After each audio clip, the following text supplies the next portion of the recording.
you very much.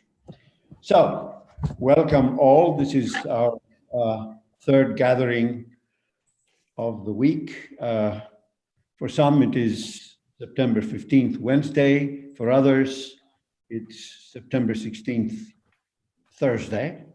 I'm in the Thursday camp just right now. So, good evening, good morning, and good afternoon to all, and welcome back. This session will include two different topics. The first is from the EIOC, is directed to sustainability issues. The second, after the break, is going to be on the technology working group's reporting of its work, fact-finding.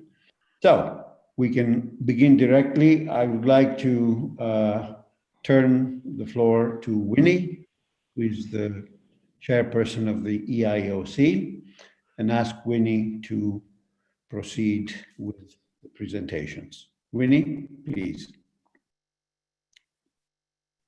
Thank you, Stavros. Good evening, good morning, good afternoon, everybody. You will recall that at the last EIOC update to the board, the issue of ESG reporting came up, and the EIOC decided to bring this matter to the board at this meeting. Some of you may be aware there are lots of developments on this issue where the various stakeholders undertaking various actions, and we will hear about that shortly. And so as part of our update, we decided to have a presentation to the board by a stakeholder quite close to us, Ifac. Some of you may have read the Ifac report on the state of play in sustainable assurance. And Scott Hanson and David Madden have kindly agreed to make the presentation to us. Mr. Chairman, the presentation will be 45 minutes. That includes a presentation and some time, brief Q&A. After the presentation, I will invite Vanya to make the EIOC update and come back, Mr. Chairman, with some preliminary thoughts on the way forward. Scott and David, thank you for joining us, and I now invite you to make the presentation. Thank you very much. Hello, everyone. I'm David Madden. Winnie, thank you very much for that introduction. I'll be making some opening remarks, and Scott will be doing the meat of the presentation for all of you today. Maybe just give Scott a chance to say hello before I go through a few slides. Greetings, everyone. A pleasure to meet those I haven't met, and for those I have, great to see you again. So thank you very much for the interest that you're showing in our work on sustainability assurance. Scott and I have been with the organization for about 2 years, and for almost all of that time, we've been working with Kevin Dancy, Stathis, and others on sustainability and sustainability reporting and assurance, which is a very large and important issue for Ifac. So we're pleased in IESBA's interest in the topic, and we're pleased in this committee's interest in the topic. You know, as we did all the work in 2020 and started focusing on the IFRS Foundation and its initiative to stand up a new International Sustainability Standards Board, we turned the corner on 2021, and in January we decided that our objective was, and Scott, maybe you could advance to the next slide. Our objective was to try to do what we could as an organization to maintain momentum and to continue the discussion around the global system for sustainability-related reporting, but to also begin to focus on what the accountancy profession could do, because it's going to be central in translating high-quality standards into high-quality information for investors and other stakeholders. So clearly and obviously, assurance rose to the top of the list as an important topic. So in the context of all the work we did in 2021 and talking to a lot of stakeholders about the IFRS consultation, we began to detect in our conversations that Scott and I were hearing different divergent practices with respect to assurance in various countries that we were talking with. We also understood that the EU was about to come out with new draft legislation, which was the mandate for more companies, not just sustainability reporting, but also assurance of that information. So we decided that we probably needed to develop some data, to have a global study, to begin an evidence-based conversation about how prevalent assurance is for sustainability information, who's providing that assurance, what type or level of assurance is being provided, and what standards are being used in that process. So we have a lot of data. The report that we published, and we did this study in joint with AICPA-SEMA, is about 50 pages long. There's a lot of graphics in there. We've boiled that down to what we think are the essential slides and topics for today's discussion. But the global engagement that we've been doing since we published the report in early June is to try to get a better understanding of why the data looks the way it does, and talking to various jurisdictions and stakeholders to understand what the stories are underlying it. So to go to the next slide, before we jump into assurance as a specific topic, I want to give you a little bit of an executive summary and give you some background on sustainability reporting. So the thumbnail sketch is that there's a lot of reporting going on, not as much assurance, less than half as much assurance as there is reporting. By and large, it's limited assurance everywhere around the world. Audit firms, surprisingly, are doing most of that assurance, but not all. It's about a 2/3, 1/3 mix. When the firms are engaged, they're using ISAE 3000 revised. But we'll see that there are big differences in practices between countries. So now turning to the next couple of slides, I'll go through this briefly. There's a lot of great information in the slide deck that Deanne and the staff of IESBA have already prepared. But we got a lot of data in this report about where and how information is being reported, and that's the basis for which the assurance happens. So on the next slide, we'll see that we looked at 1,400 companies. Over 1,200 of them are doing some form of sustainability assurance, or some level of sustainability assurance.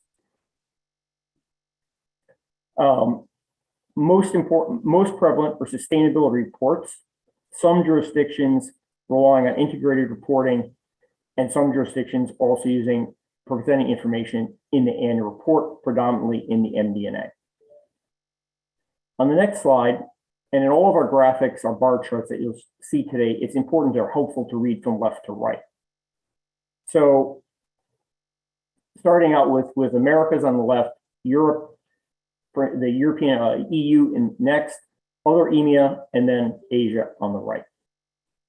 So most jurisdictions you're seeing there's a mix of reporting vehicles. France is unique in that it's using exclusively annual reports. South Africa, not surprisingly, has the largest number of integrated reports. American and Canadian companies overwhelmingly using ESG information in sustainability reports. So now let's turn to what standards or frameworks are being used in those various jurisdictions. So Scott and I were not surprised to see that GRI is everywhere. It is the most prevalent framework that's being used around the world. We were, however, surprised to see the UN SDGs as the second most prevalent framework. As noble as the SDG objectives are, they're not really a reporting framework for reporting metrics and sustainability information about companies. So that surprised us. But maybe the most important bar chart on this graph is to see that multiple jurisdictions, that most jurisdictions are using multiple standards and frameworks, almost as much as they're using GRI. Very few jurisdictions are using a single framework. As prevalent as GRI is as a reporting framework, only 7% of the companies that we looked at are using just GRI. So this sort of speaks to the complexity, the alphabet soup of reporting frameworks and standards that companies are facing, that investors are facing in reading what companies report, and that all stakeholders are facing. This is the reason we think that demonstrates why there's need for a unified global framework, why we think the IFRS initiative is the one to deliver that. So with that introduction in terms of where information is being reported and how it's being reported, Scott will turn over to him and he'll dive into the details of assurance. Recording in progress. Great. Thank you, David. And again, greetings, everyone. Okay. I don't think that's on my side because I'm using the headphones. I think we're good now. So if you move on to the next slide, now we're going to look at the assurance statistics, the breakdown of what companies are getting sustainability assurance in different jurisdictions. So as David started with, we looked at 1,400 companies over 22 jurisdictions as our starting point. 1,269 of those companies were reporting some form of ESG information, either in their annual report, in a standalone sustainability report, or in an integrated report. So that becomes our new denominator for much of the rest of this information here. And remember, these are all relative statistics. So now we're using the reporting companies as our metric in terms of the percentage. So as you see, as David mentioned at the beginning in the executive summary, we have 1,269 of the 1,400 companies reporting ESG information, but only about 51% of them at the global level getting that information in any way or to any extent assured. It's important to note that we had to go by what the reports said and use relatively crude triggers in terms of counting. So when we counted a company as reporting ESG information, that was a company that reported any ESG information, whether it was one piece of information or 1,000. I mean, we had to take that as sort of, it was an opportunity for a qualitative assessment there when we're talking about reporting companies. The same goes for assurance. When we're talking about companies that receive some assurance on their ESG reporting, there's no qualitative assessment as to what portion of that information that they reported was actually assured. It's just a statement of, is there assurance, yes or no? So with that all in mind, we're looking at a country by country breakdown of who is getting, what companies are getting sustainability assurance or not. As you can see, a very varied practice from jurisdiction to jurisdiction. Obviously, France and South Korea stand out as very high levels of sustainability assurance in those jurisdictions. And if you recall from one of the earlier slides, both of those jurisdictions also had very high levels of reporting. So France and South Korea were close to 100% of companies reporting ESG information and getting it assured. Now, when we go further in the slides, we'll end up seeing that those two countries are actually quite different in the underlying practices. But for a starting point in the discussion, it's interesting to note that they're sort of at the front of the class, if you will, just looking at sort of those metrics in isolation. Then if we turn to the European Union, Germany, Italy, Spain, we see very high levels of assurance in those jurisdictions as well. And those are, to be clear, either direct or indirect consequences of the non-financial reporting directive in the European Union, which of course is being reviewed now and to be replaced with the corporate sustainability reporting directive. Once we get outside of the European Union, the levels drop off precipitously, to be frank. And that's really evidenced by the change from the average when you X out the EU going down 7% from 51 to 44%. It really shows you the magnitude of how much impact the European Union countries are having here. So very few countries above the average: Australia, South Africa, Brazil, United States, interesting mention there. And we'll look a little bit more at the United States and what's specifically going on as we progress.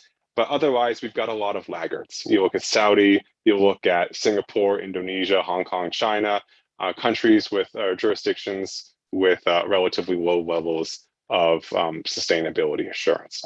So that gives us an understanding of how all the different jurisdictions stack up in terms of how much of the reported ESG information is being assured. Now, when we move on to the next slide, we'll start to look at who is doing that assurance. So if I could kindly ask you to move on to the next slide. Okay, so this is our breakdown by service provider. We bucketed service providers into three separate buckets. First, of course, we have audit firms. These are the CPA firms that we know and love, and overwhelmingly are subject to IESBA code and the package of requirements related to being a professional accountant. On the other side, we have the other service providers. These are consultants, environmental firms, other types of service providers that are doing this work. At the global level, there's a few firms that stick out as sort of being global networks in this space. There's one called Bureau Veritas that is based in Paris, has 70 or 80,000 employees, and does a large portion of these engagements at a global level. Another US company called Apex, very prominent in this space as well. Once you get outside of those two global firms in the other service provider space, you're really talking about a national market, especially when you go into Asia, South Korea, Hong Kong. Otherwise, you're seeing a lot of national agencies, firms, consultants doing this type of work in the other service provider space. The affiliated firm bucket, this is primarily in Japan. There's a trace number of these elsewhere. But what these are, to be clear, these are Big Four affiliates that are not the audit firm. Apparently, from talking to our Japanese colleagues, there's a rule in Japan that this type of service couldn't be provided by the audit firm, but the interpretation is sort of ambiguous there. So several of the Big Four have created separate subsidiaries to do this, separate entities that are doing this work, and some of the Big Four haven't. So most of that affiliated firm bucket is in Japan and largely related to the profession, to the audit firm bucket. So what do we have? Looking across these, as David mentioned, we're close to a 2/3 market share for sustainability assurance at the global level, at least, by the profession, and then slightly more than 1/3 by other service providers. And again, this is based on, now we have a new denominator, and that's that 51% of companies that received sustainability assurance. If you look at those confusing numbers on the right, we're talking about 645 companies there. That's our 51%. But they achieved that assurance through more than 700 distinct assurance reports. And that's just a feature of several companies having multiple assurance reports for various sub-pieces of their sustainability reporting. Apple is a really interesting example. It had 5 separate assurance reports, each doing a different segment of its sustainability reporting. So that's just if you can go ahead and forget all of that. The important thing is the 2/3, 1/3 split. If that all was confusing in terms of what's going on here. So with that, we're going to look next at what's going on at the country, jurisdiction by jurisdiction level. And that's where things start to really get interesting. So if you could move on to the next slide, please. Okay, so again, here is our jurisdictional breakdown, service provider market share. To start with, again, these are, again, relative statistics. So some of the bars are a little bit misleading of what's going on. I'll discuss those briefly in a second. So we'll start with the European Union. So France, Germany, Italy, Spain. Overwhelmingly, it's the profession doing this work. And we've started to talk, we had a European Union roundtable a while ago. We've been started to think about why that's going on. And David, I think we'll speak to that a little bit more when we get to the next step slide in the conclusion. But just to say, in Europe, France in particular, high levels of reporting, high levels of assurance, and most of it is being done by the profession. Other honorable mentions in that category, Australia, very high levels of assurance by the profession. And just to note, when you look at Argentina and Russia, for example, that's where it's important to remember that these are relative statistics. So even though the profession has close to 100% or 100% market share in those markets, we're actually talking about a very low percentage of reporting and assurance engagements. So we're talking about a trace amount of numbers. Now, looking to the gray bars, which markets are being dominated by the other service providers. Look at the United States and look at South Korea, really the two most notable in this instance. Also Hong Kong, very high levels of other service providers providing this work or providing this assurance. Now, if you recall, South Korea had extremely high levels of both reporting and assurance. So we're talking close to almost every company in South Korea, every major company is reporting and getting assurance, but 5% of them are getting it done by the profession. So it's an extremely interesting case because that market is huge, but it's being dominated by other service providers. So what's going on there? That's one of the issues that we're really thinking about. United States, quite similar, not as high levels of reporting and assurance as in South Korea, but still the same phenomenon, more or less, in terms of the market being dominated by other service providers. And then that's something we can talk about maybe more in the Q&A, and I think David will probably touch on when we get to the next step slides and wrap up at the end. And just to note, as I mentioned, with the affiliated firm model, that red bar in Japan, I think, is referring to something like 15 or so different engagements, 15 or 20 different engagements when you unwind the percentages there. So a large feature in that market. And then you see the trace amounts in other markets. It's important to note that with Saudi, again, these are relative statistics. In Saudi Arabia, there were 2 assurance engagements on sustainability reporting, one of them done by an affiliated firm and one of them done by an audit firm. That's, again, the magic of relative statistics there. So that's just really talking about 2 different assurance engagements. If we move on to the next slide, now we're looking at what type, or what level, I should say, of assurance is being done. As David mentioned in the executive summary, it's very much a limited world. There's limited variance in that, much less variance in terms of this issue than any of the other issues we've really been looking at, with a few notable exceptions. One, there is reasonable going on, and in certain jurisdictions it's higher than others. I mean, look at Turkey, for example, look at Hong Kong, a lot of reasonable assurance, relatively speaking, there. But also in the Asia Pacific region, we're seeing a lot of moderate assurance. Now, for those that are keeping score, moderate assurance is not something that's contemplated in the IASB standards. There's reasonable, there's limited. Moderate's not actually a thing. So as we look later on in the slides at the other standards being used, moderate is a feature of those non-IASB assurance standards. So you can sort of read moderate in this situation as being a proxy for non-IASB standards being used there. There's an interesting policy discussion going on now, whether limited to reasonable is the appropriate trajectory to be thinking about from a regulatory perspective. That's obviously an open question, and it's sort of built in as a review mechanism in the CSRD draft text in the European Union.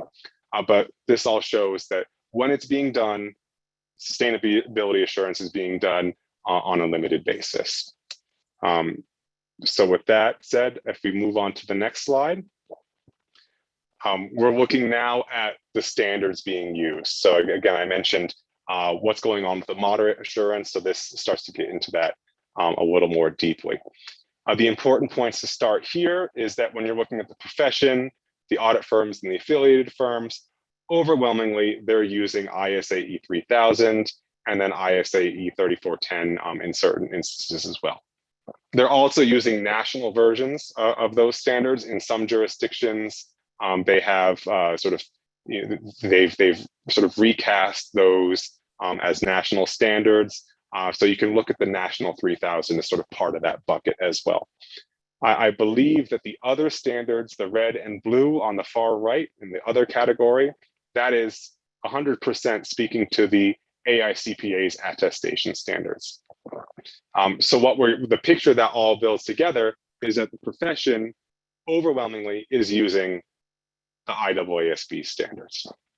Now, when we look at the other service providers, there's a plurality of different standards being used. They're using ISA E3000, and we'll look a little bit more into that in a second, but they're also using the Accountability 1000 standard, AA 1000 AS. They're also using the ISO standard, and they're using some other stuff too. That's a real grab bag of, I think, the Hong Kong exchange guidance and other things like that, that we wouldn't even necessarily think about in terms of being assurance standards. So this is all to say, profession using the IAASB work, not the profession using a plurality of different standards, including ISA E3000.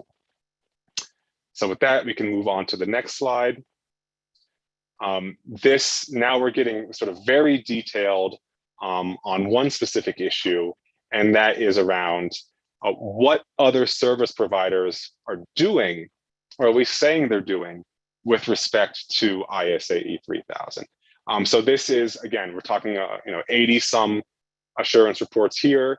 These are instances where you have sustainability assurance being done by a non-CPA firm, by another service provider, where they purport to be using ISA E3000. So a lot of triggers in this sample here to isolate this down. So what are they doing? So you see 47% in accordance with, 36% based on, and 17% other. Now, as our good friends over at the IESB will tell you, if it's not in accordance with ISA E3000, it's not in accordance with ISA E3000.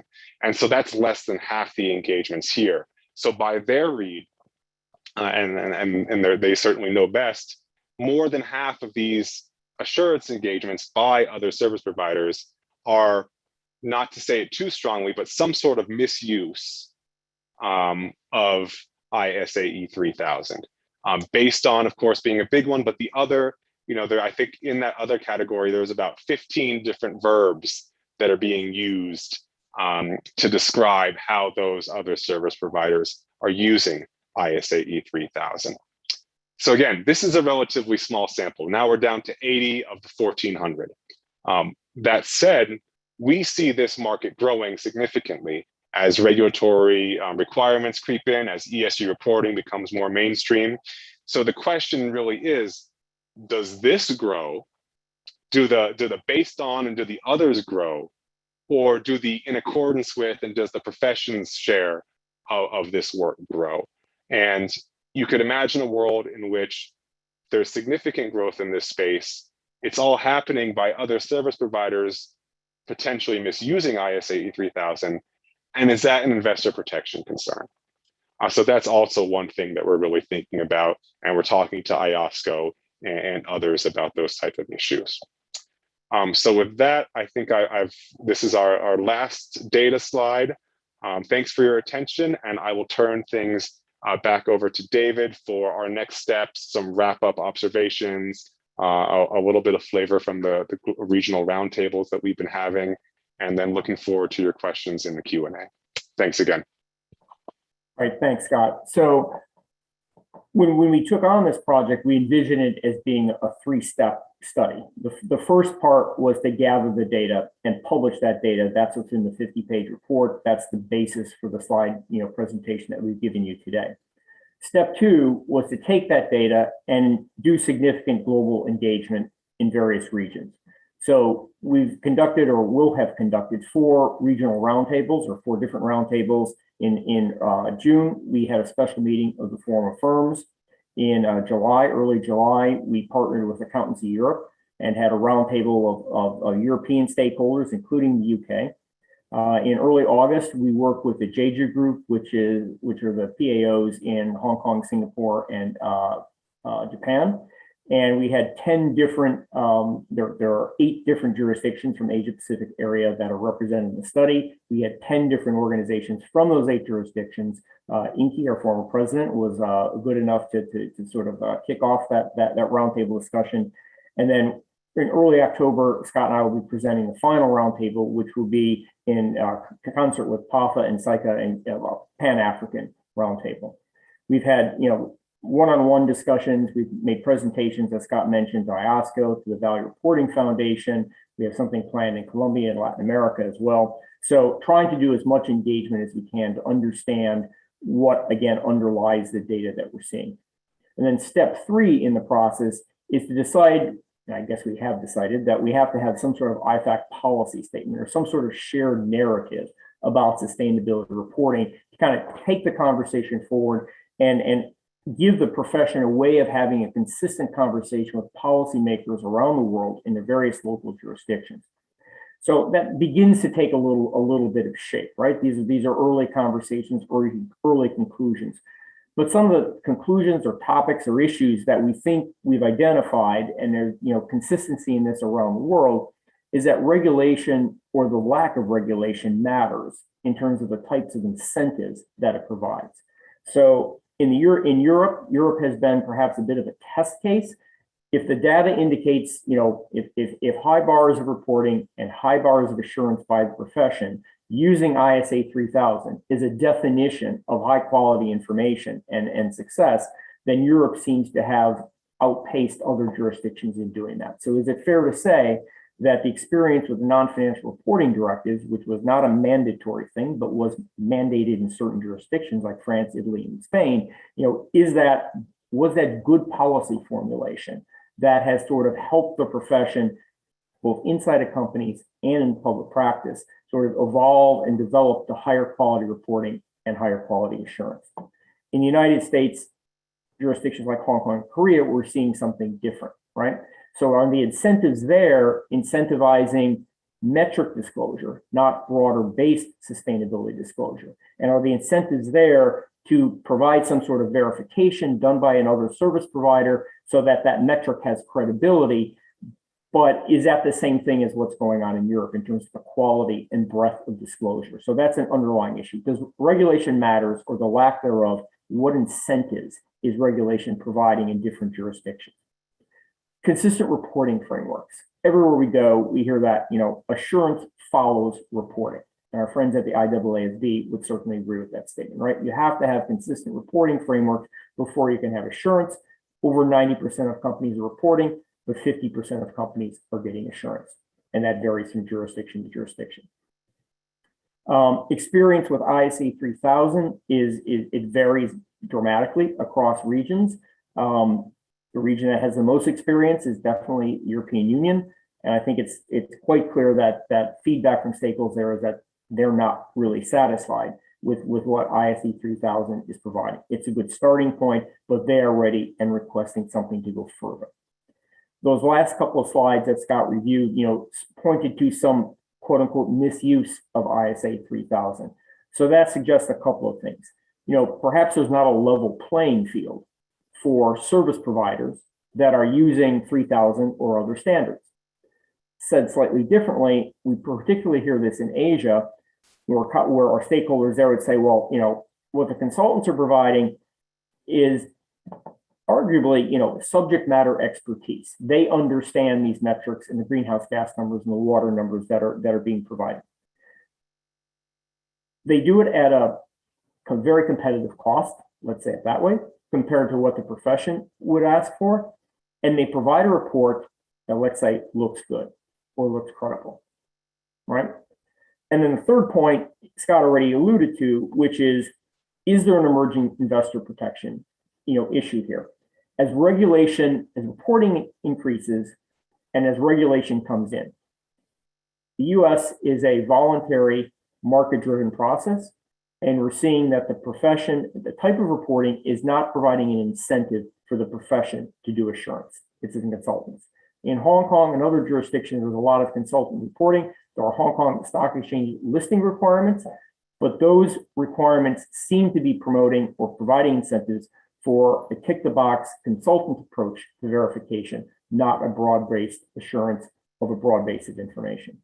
So if regulation goes in a prescriptive, give these metrics type of direction, you could see that could provide incentives for the behaviors that we already see in places like Hong Kong, Singapore, South Korea, and the United States. If regulations are more like what is in the non-financial reporting directive, I'm not advocating that EU standards should be global standards, and just sort of saying if the type of regulation is not the tick-the-box approach, then you might see the evolution of broader-based reporting. You'll see it in MD&A or in the annual report, and you'll see the profession winning the lion's share and providing the lion's share of that assurance. So I think we're at a kind of a critical juncture, as clearly ESG reporting is going to increase, and clearly there's going to be more regulation around ESG reporting, and then the assurance that follows that. Last point, everywhere we go, in order for the profession to be upskilled and be ready, the multidisciplinary firm model is critical. You need to understand that or take into account that in the UK and soon to be in Europe, the multidisciplinary firm model, operational or physical separation of firms is under threat. Ifac has been a strong advocate of the value of the multidisciplinary firm model and will continue to be an advocate for, particularly in the case of an evolving and emerging practice in sustainability related information. So with that, we thank you for your attention, and we look forward to whatever questions you may have in the remaining minutes for this segment.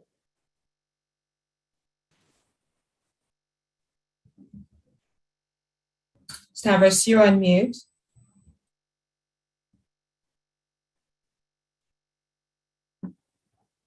Back to you, Winnie. Let's see if there are any comments or questions. Fine. By a show of hands. So right now, Jens.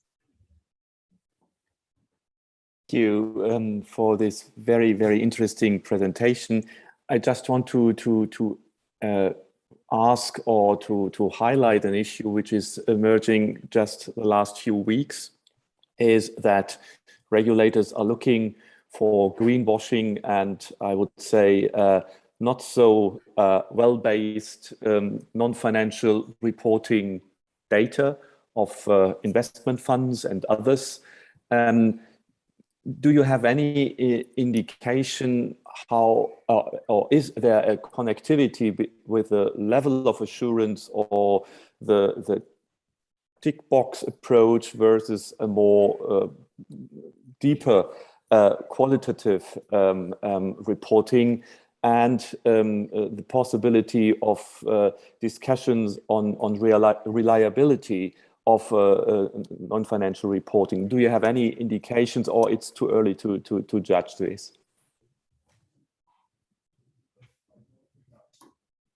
I don't know if you want to start there, or if you want me to jump in on that. So I'll go ahead briefly, and then you can take over, David. So again, one of the downsides of this study was, again, we had to do everything sort of as it said on the tin. This was based on a review of the reports, sort of the PDF documents themselves of what companies were doing and purporting to do. We couldn't go into a qualitative assessment when you're looking at 1,400 companies globally into how good the information is, how broad it is, et cetera. One thing that is quite interesting, though, is, of course, there's no mandatory global system right now for sustainability reporting. We have slides, you can look at the report, where we look at how prevalent GRI is in certain jurisdictions and how prevalent SASB is in certain jurisdictions. And what you can sort of gather by looking across those two charts is that even in your leading jurisdictions, if you will, France, for example, the European Union, you're not getting both of the materialities. You're not getting block one and block two of our building blocks approach, if you will. United States and Canada, lots of SASB reporting. Everywhere else in the world, lots of GRI reporting, and sort of no country where you're really getting both. So in a world where companies are really picking and choosing what they get to report, I mean, you always have that opportunity for greenwashing there. And the assurance can only follow reasonably what's being reported. So from our perspective, we're not really able to get into that greenwashing point, but I'll pause there and turn over to David. I imagine he's going to reference the conference board study, which is one of his favorite things. So I'll let him do that. David. I'm going to reference two things. So I'll leave the conference board one for a second. So first of all, I have to be careful how I present what I'm about to say, because I am a cynical American. I'd like to make some observations about reporting in the United States. So, when we embarked on the study, we got preliminary results. We were speaking with the Center for Audit Quality in the US and the AICPA, obviously, they were our partners. And we were uncomfortable with what the data was saying about assurance in the United States. And I think that the initial data said there was something like 20% of the reporting in the US was being assured. And we went back and took a look at our methodology, and we discovered that if we asked Audit Analytics, who did the research for us, to go to the CDP, what was formerly the Carbon Disclosure Project website, and look at the questionnaire information which had been submitted, they would find verification reports, predominantly from other service providers, on the CDP website that were not otherwise available on company websites in their corporate sustainability reports or any other public disclosure. So we believe that the motivation, one of the incentives there, is that a metric receives a higher score for purposes of your overall CDP questionnaire evaluation if that metric has some sort of verification with it. So companies are paying for that, but they're not choosing to make it publicly available to investors or others. When you took those verifications into account, the assurance number in the US jumped to what we showed, somewhere close to 75%, right? So 50 out of the 100 companies that we looked at in the United States were choosing that form of verification over something else. So that might suggest that numbers are being submitted to a database and numbers are being verified by other service providers, yet American companies are publishing beautiful corporate sustainability reports.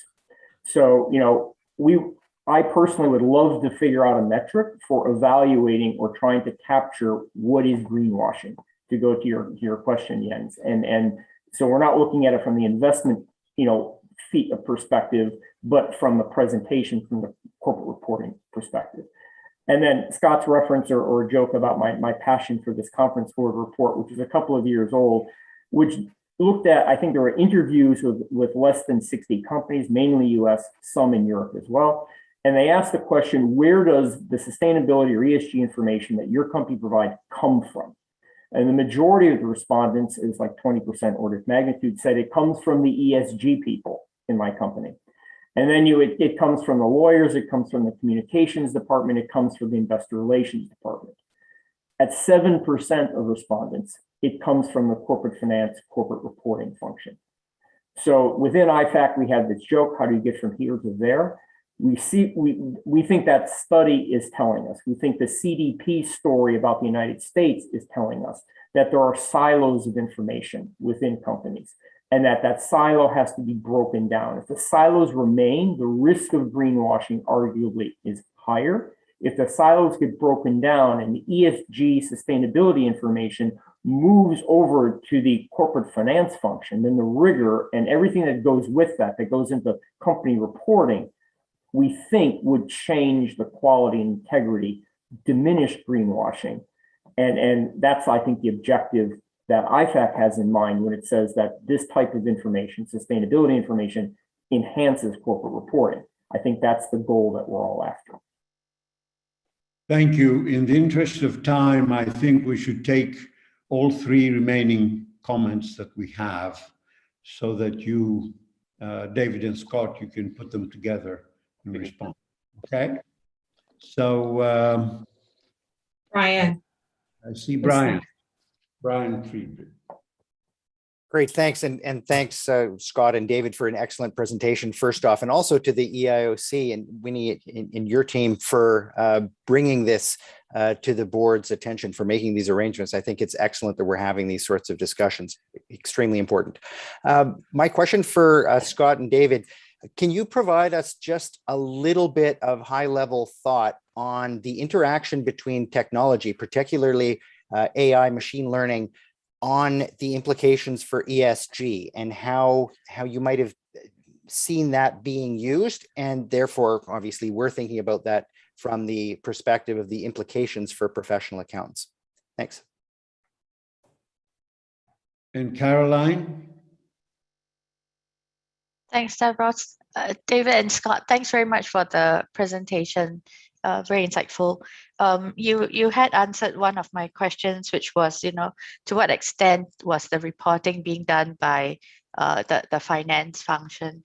The other question I had was looking at the assurance reports, especially from other service providers. Was there any expression on the level of objectivity or independence of the reporters? Thank you. Okay, maybe you can address those two, and I have two more afterwards.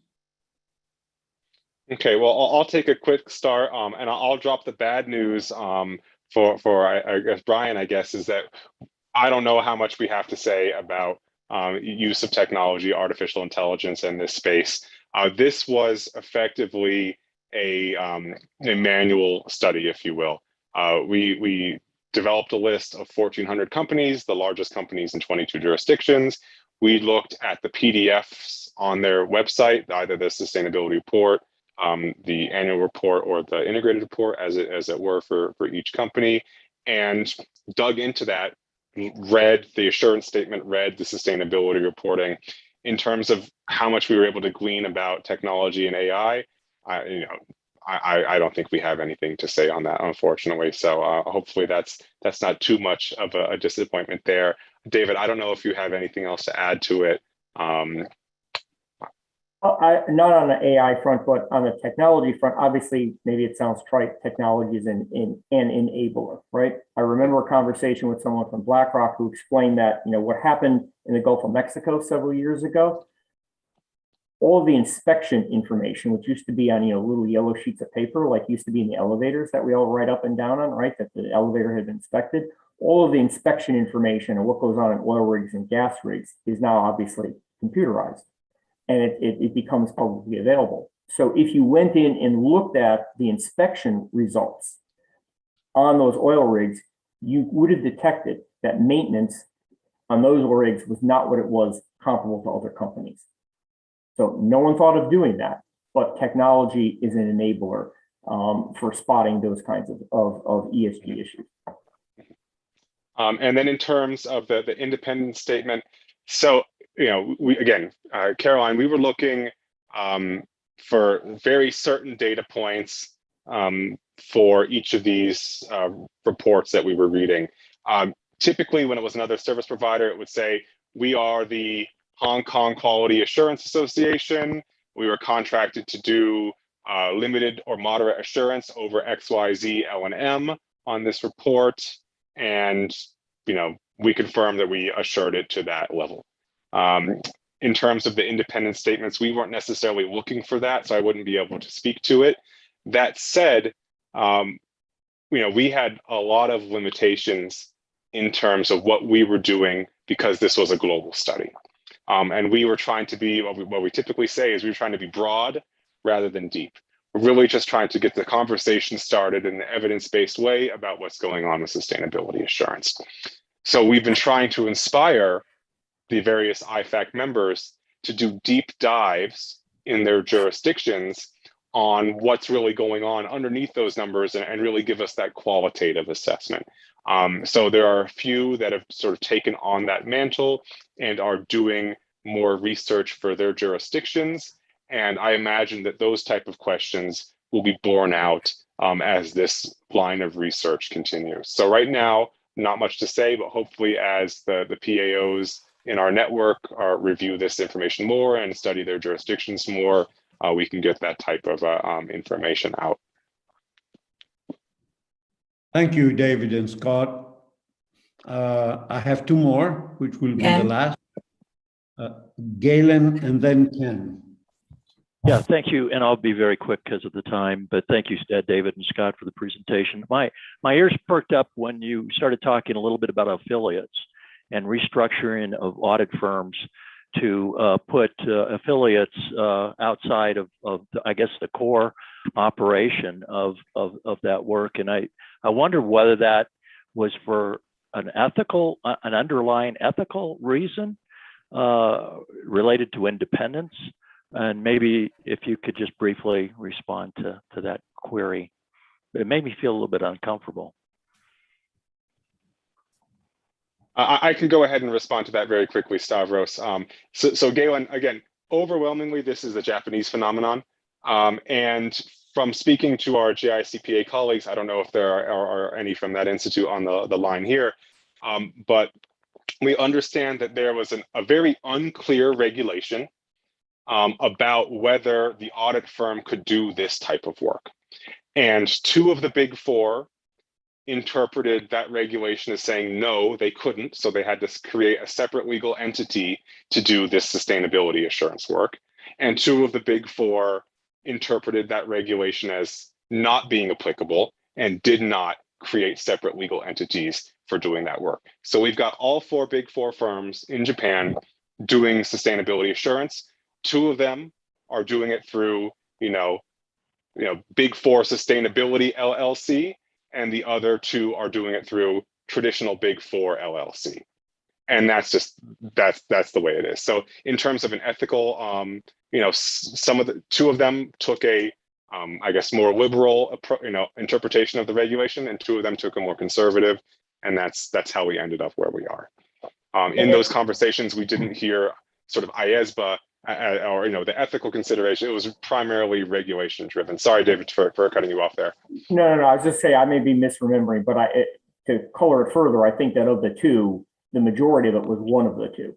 Yeah, right. So the majority, we have all the detailed numbers, right? But we haven't published that information, right? We have the market share of all the 22 jurisdictions that we looked at.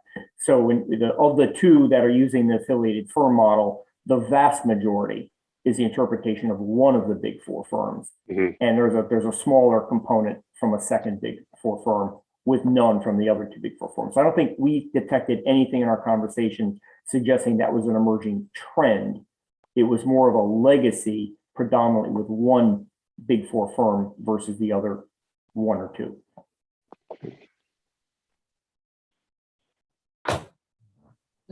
Ken? Yeah, thank you, Diane and Stavros. I'll be quite brief. To be quite frank, I had many questions. It's a fascinating study, and Scott and David, I think it's a very large onion you're going to be peeling, and just bring your handkerchiefs. Just to give you a sense, in terms of the questions I had, in terms of the 1,400 companies you looked at, are they essentially listed companies or public interest entities? I think it'd be useful to kind of understand, what sort of entities we're talking about. In terms of the ESG information that's being reported on, I see some engagements primarily done by the affiliated companies that's being done under IACA 3410, which is the IESBA standard that addresses greenhouse gas emissions. So, it gives us a sense that it's climate-related data. But I think it'd be useful to kind of understand, the range of, non-financial information that's being reported on or on which assurance has been provided.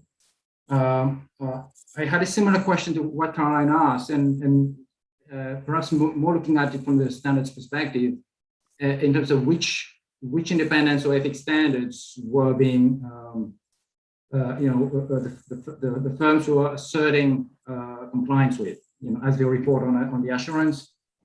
And finally, looking at it from the perspective of the markets, first of all, do investors place any valuation premium on companies that are reporting ESG information, having that information being assured?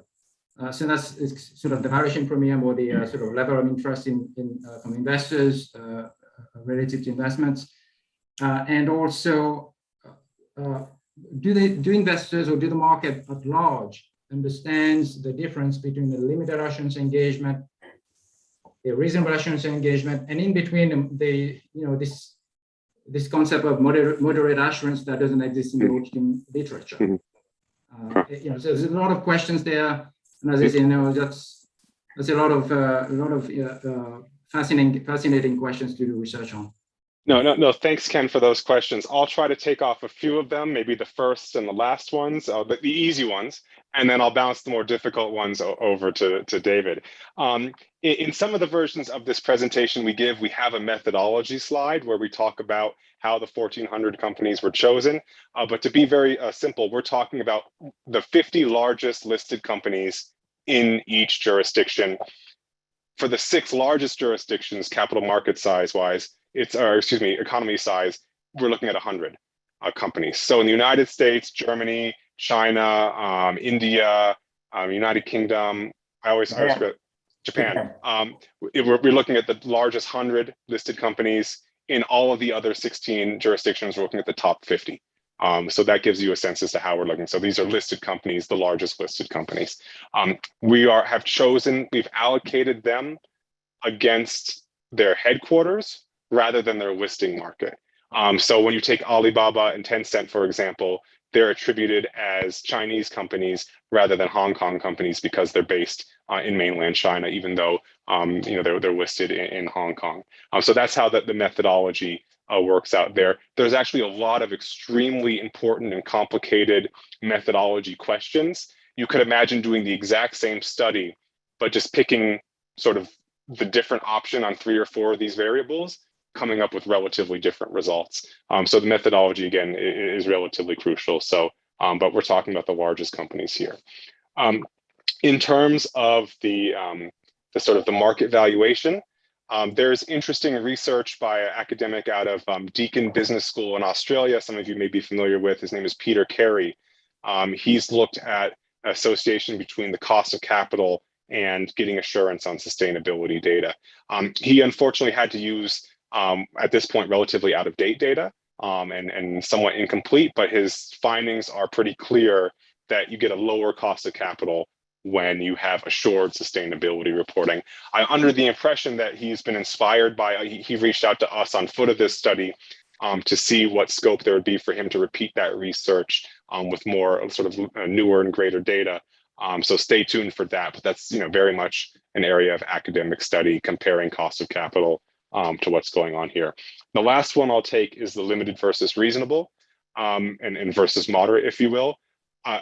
This of course is me speaking on behalf of 7 billion investors out there, but I would my guess would be that there's extremely limited understanding as to what on earth limited versus reasonable and versus moderate assurance is. When you're talking at the sort of European Union level with the policymakers there, when they've built in to the draft CSRD, this idea that after 5 years, they'll review and see if they should switch from limited requirement to a reasonable requirement, they're looking at it very much as a step trajectory. And when you talk to the IESB people, that is not what's going on, reasonable versus limited. So if the policymakers that are sort of experts in this space don't get it, I don't even really get it. I'm not an auditor by training, I'm a lawyer. How on earth can we expect the general investing public to understand those differences? So again, I don't know what the solution is to those challenges, but I think you're absolutely right. There's a lot of lack of clarity in that space. So with that, I'll turn it over to David for the difficult questions about the ethical standards being used by the other service providers and the range of data being reported on. Well, I'll take an easy out by just tag teaming something Scott already addressed, which is the market or investor evaluation. So, our colleagues at the CFA Institute have been writing in recent weeks about 2015 and 2017 studies that they did of their stakeholder base that indicated that what matters most is subject matter expertise, and that assurance or verification is focused on subject matter expertise and suggests a preference for not the audit profession to do that type of verification. So we haven't dug into what that really means. It's 2015, it's 2017 data, but I think to me anyway, it's emblematic of the lack of understanding of limited versus reasonable. It's emblematic of Caroline's question about what is the objectivity, or is there independence in the people that are verifying the number that perhaps they calculated in the first place, or doing other sort of calculation work for a company. So I think there's a lot that needs to be unpacked and a lot of awareness raising and explanation that has to go on there. With respect to the whatever ethics standard is being assessed, I don't think we have any sense of that beyond what our own Q&D team does to track where the code has been adopted, or what version of the code or national version of the code has been adopted, and hope that would be obviously be applied to the profession in that jurisdiction. And if anyone who's using 3000 who's not of the profession but is observing the requirements of 3000, that hopefully they would be subject to an ethics code at least as stringent as the code. But I don't know that there's any enforcement around that. And then last comment with a question about is it greenhouse gases? What is being reported? So there's no pride of study here, right? This was such a benchmarking exercise that you have to partner with others who are doing benchmarking exercises. And the AICPA was a co-partner in paying for this study with us, and the CAQ is affiliated with them. So if you go to the CAQ's website, they have looked at the entire S&P 500. And so to your greenhouse gas or what's being reported question, of the 500 companies in the S&P 5, of the 500 companies in the S&P 500, only 31 had assurance from accounting firms. And of those 31 engagements, 9 of them looked at a couple of greenhouse gas numbers. 13 of them looked at greenhouse gas numbers plus, meaning there were other metrics that were examined by the accounting firm. And 9 had broader information that they were reviewing. So if you're looking at what the profession was reviewing, for the firms that chose to hire the profession, it's still pretty limited in scope. What was reviewed, which suggests something about what was reported. So I think in certain jurisdictions like the US, we're kind of, Scott and I are, please Chatham House rules, thinking Hong Kong and South Korea are other examples of that, where there's very targeted numbers being disclosed. That's different from, we're trying to dig underneath and really get underneath what's being reported, because we know there was something reported. We don't know the breadth of what was reported in jurisdictions like France, Italy, Spain, Germany, the European countries, which have much higher levels of assurance and 3000 usage. Sorry, profession and 3000 usage. Well, thank you very much. It's certainly a fascinating subject, and I'm sure that in our minds there are many more questions. So maybe we'll ask you more questions offline. But thank you very much for an exciting presentation, and congratulations for this survey, which does not answer all the questions that we pose, but it certainly gives us a basis of valuable information, gives us ideas about our tasks and the way we should look at this. So thank you very much, Scott and David, for this. And again, congratulations for your work and the good presentation. Thank you. Thank you. Yeah, our pleasure. Well, I see a few hands coming. Or No, these are just claps. oh, okay. Applause, virtual applause. Thank you, Deanne. Thank you, Deanne. Very good. Very good. All right. Indeed. All right. Have a good rest of the meeting. Yes. you. Take care, Bye-bye. everyone. Bye bye. Bye-bye. Winnie, back to you now. Thank you, Stavros. I'll now invite Vanya to make the EISC presentation. Thank you. Before Vanya begins, let's be mindful of the time, please, both for the presenters and for those who ask questions. Please make sure that you put your questions and you make your presentation as succinct as possible. Vanya, to you. Thank you, Stavros. Thank you, Winnie, for trusting me on that, despite my bad English, and for Sylvia and Diane for the hard effort in putting together the information that we will be presenting.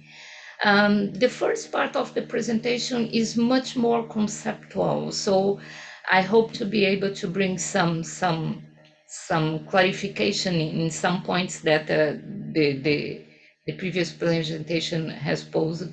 In the sense of the lack of regulation can be very dangerous for sustainability report.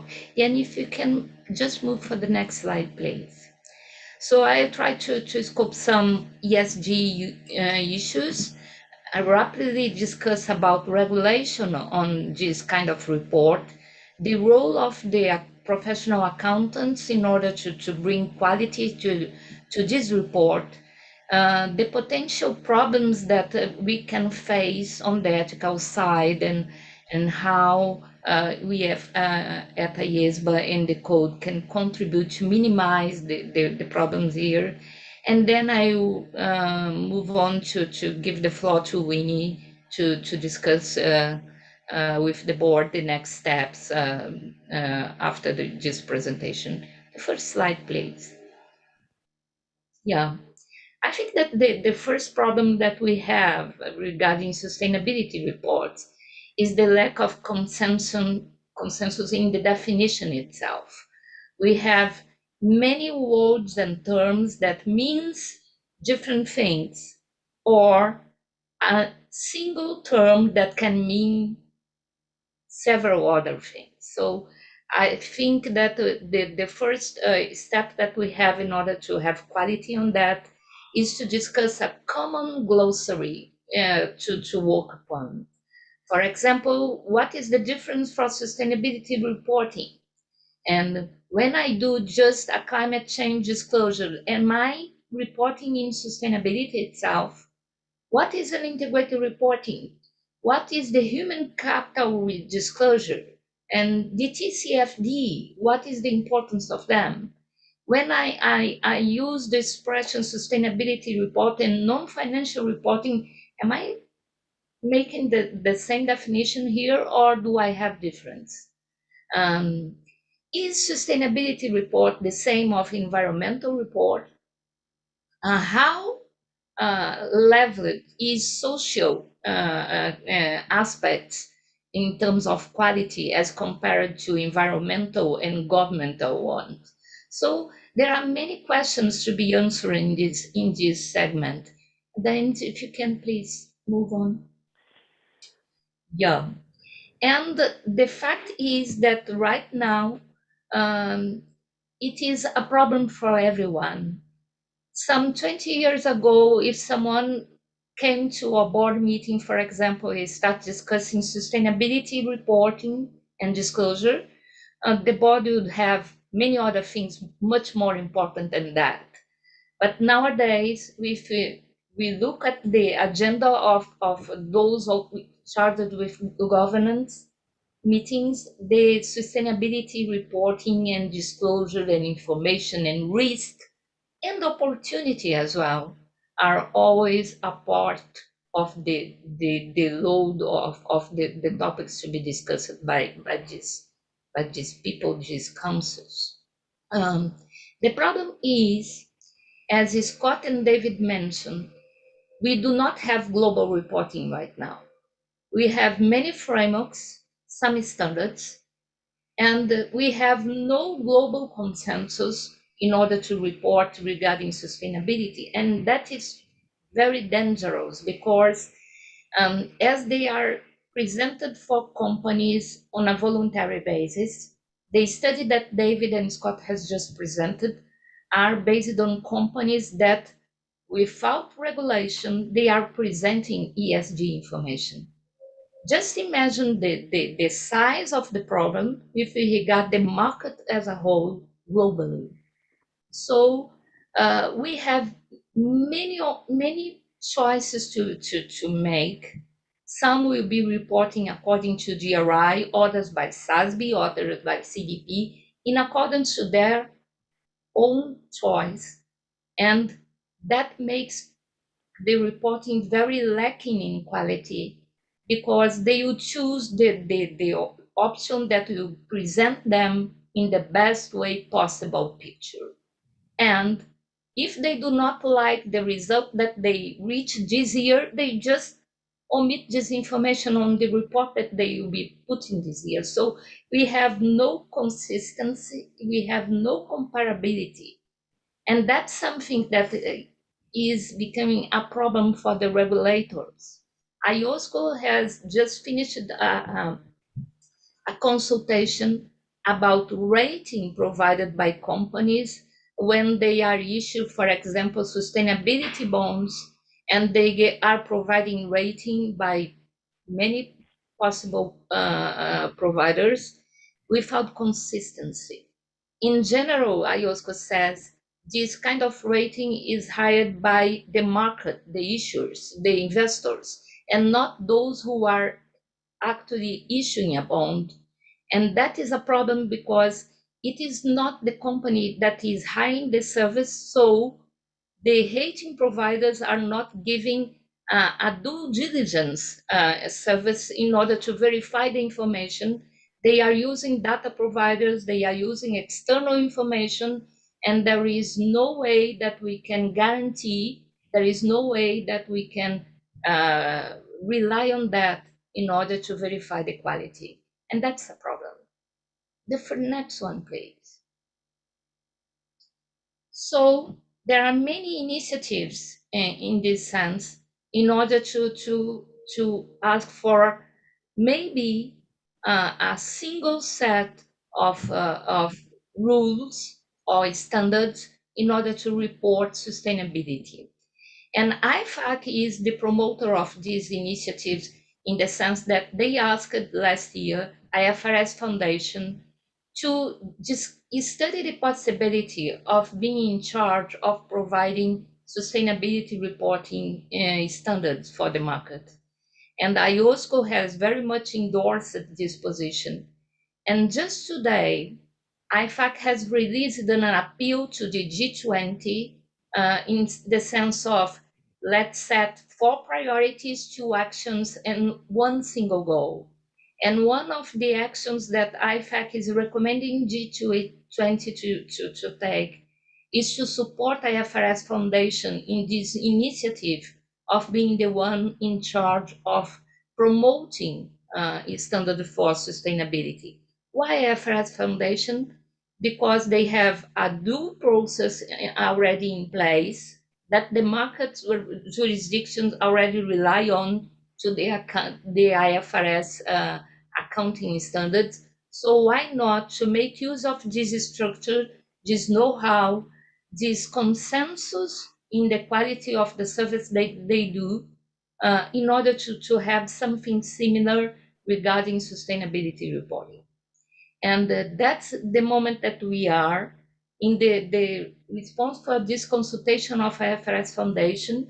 A working group was set with the World Economic Forum, IESBA, the joint venture that was created by IRRC, the Integrated Reporting, and SASB.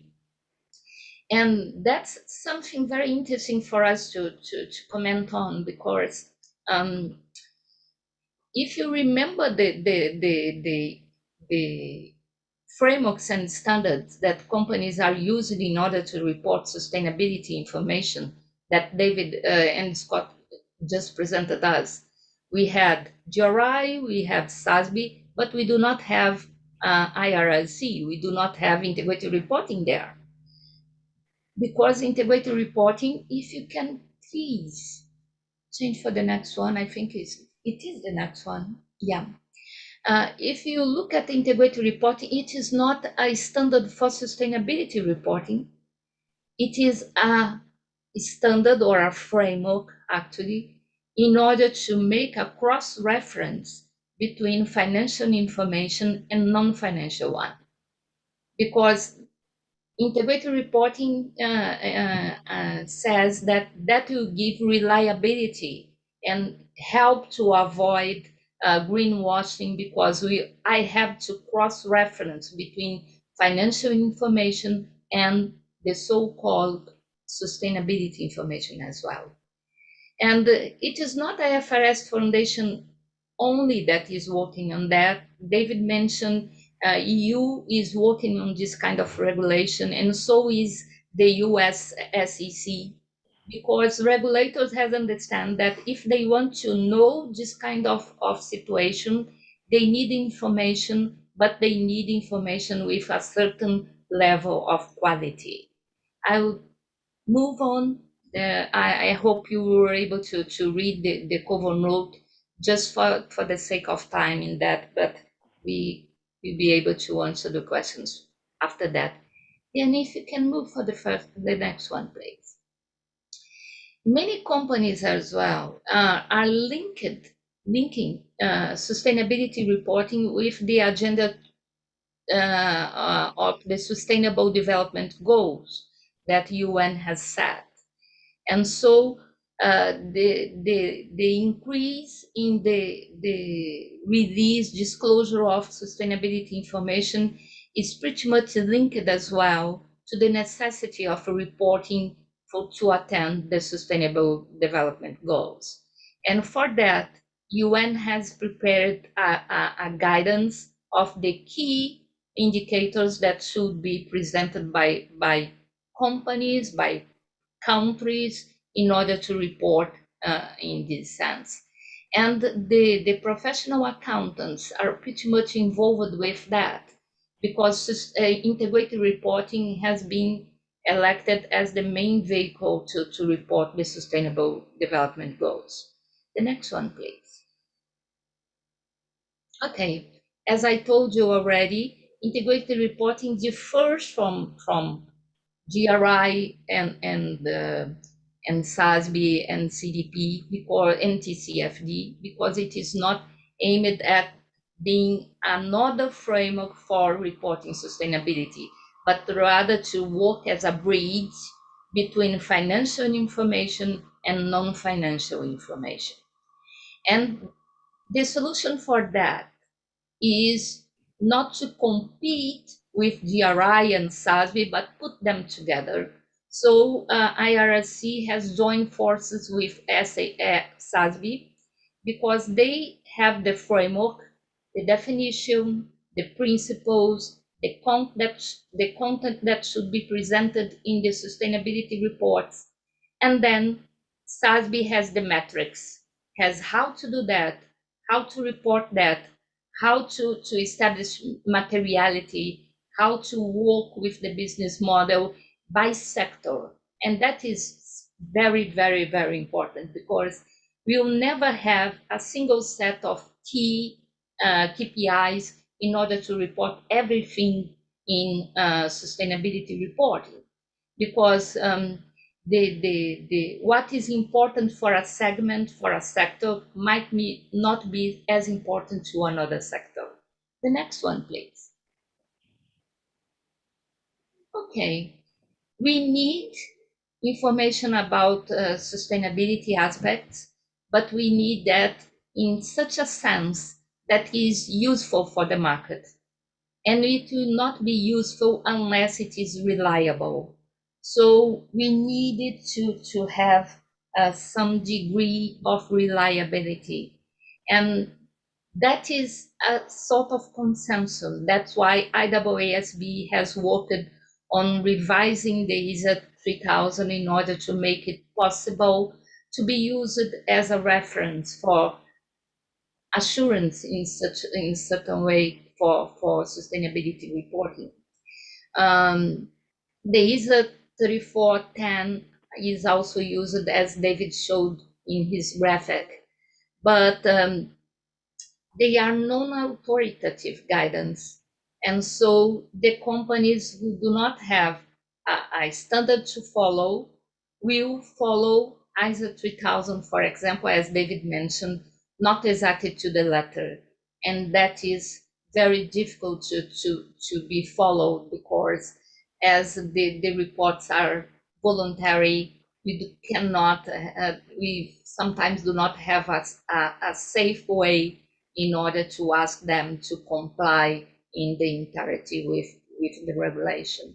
The next one, please. So we are at IESBA, and we are under the umbrella of Ifac, which is a body that deals with accountancy, with figures, and figures are so much comfortable for us that are accountants, because 2 and 2 always add to 4. But when we are dealing with sustainability reporting, the narrative information is there. And Brian has just asked how technology can help in that. I think that 2 components are crucial to the success of reporting in sustainability. The first one is technology, because we need to trace information. We need to make it possible to link as much as possible with the financial one or other source of data that can make that information accounted for.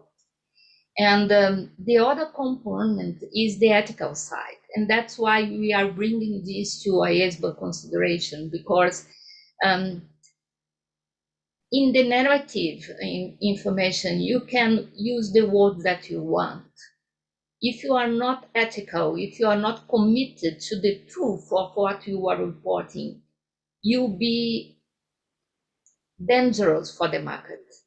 And it will be dangerous for the companies itself, because the idea is that the companies use sustainability information in order to make decisions, not to choose investment, for example, just due to the financial result, and then realize that profit has a price that is too high to pay.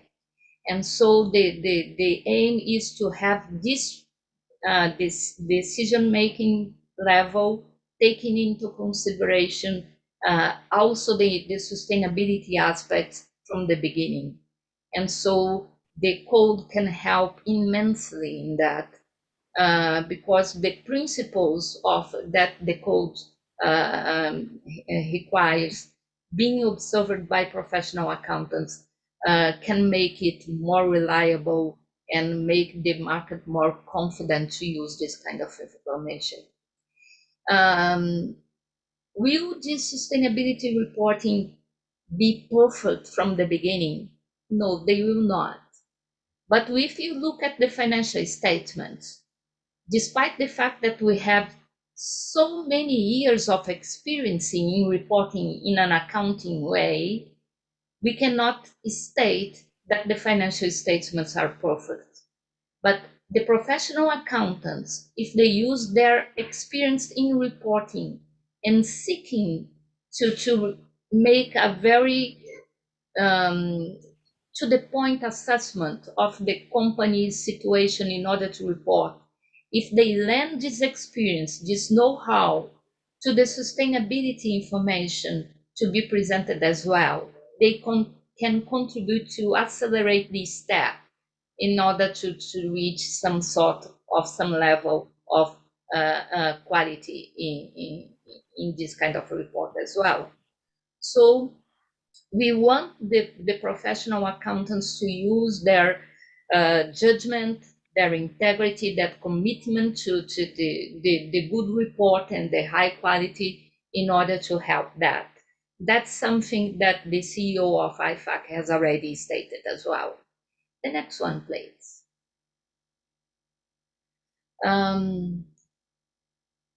Many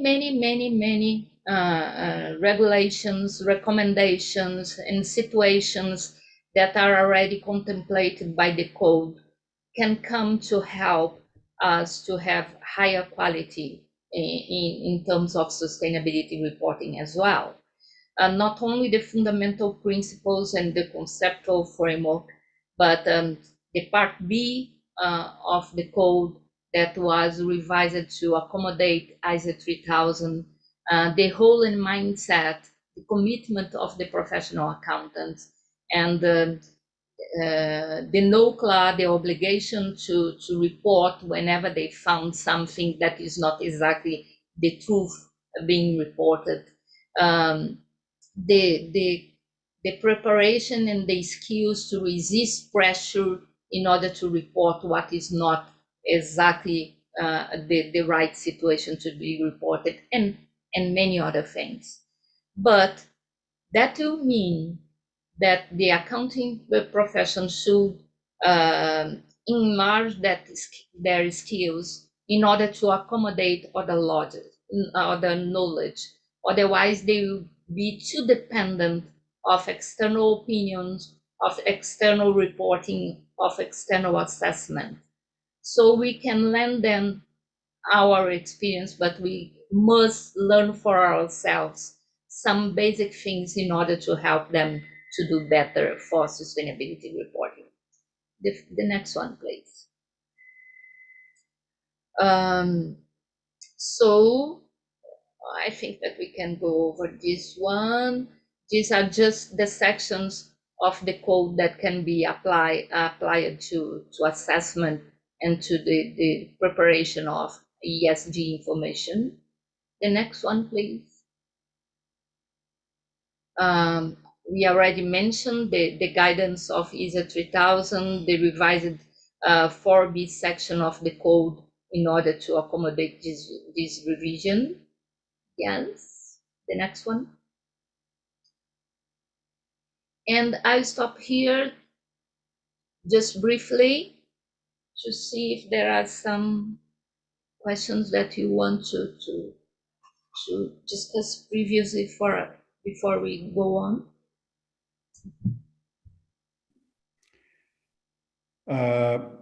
Please show your hands, and please, in the interest of time, do not ask broad-based questions, but focus on especially our interest, which is the relationship of the IESBA code to the ESG issues. So, questions, please. Comments? I don't see any respond with hands up at this stage, virtual or physical. So I think we can move on. Okay, so the next one, please. Okay. Then listing the possible issues for the consideration of IESBA. The first one, as we mentioned, is the question of terminology. In the context of the code, do we need a glossary?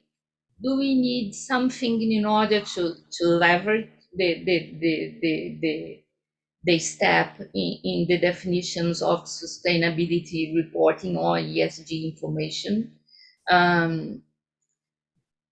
What do we do in order to make sure that we are applying the right definitions, or if the wording in the code is addressing correctly what should be taken into consideration? So the terminology would be the first aspect. The next one, please. The second one is the knowledge and skills that I mentioned. I'm an accountant. I've been involved with sustainability reporting for some time right now, but do not ask me to measure the carbon footprint. I will not be able to do so. I'm not a sustainability expert.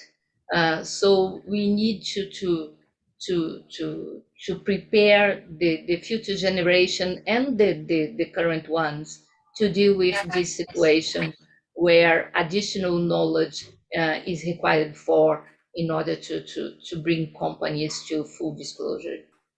The question of use of experts is good in the first moment, but even for us to tell them what worries us, what are the things that we want to be presented in a more detailed way, we need to be able to discuss with them.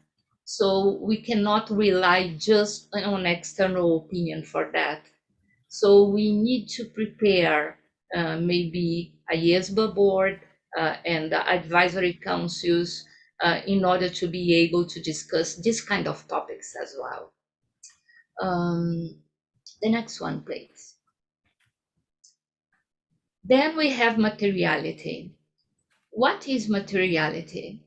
In the great majority of the frameworks that we have sustainability report, they are principle-based. We are used to deal with quantitative data, but not with the qualitative and narrative one. So how do we make sure that the proper consideration for what is material, what is relevant is there?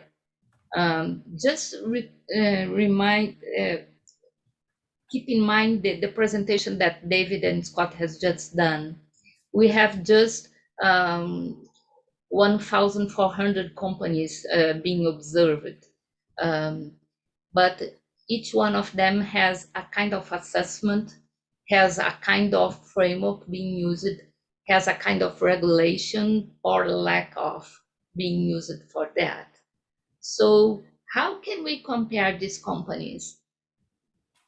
It's difficult. So we need some kind of definition in terms of materiality in order to make them to remain principle-based, but to make sure that what is being reported is not the good news that the company would like to pass on, but also the risk, the problems, the issues that they will be facing in a short term.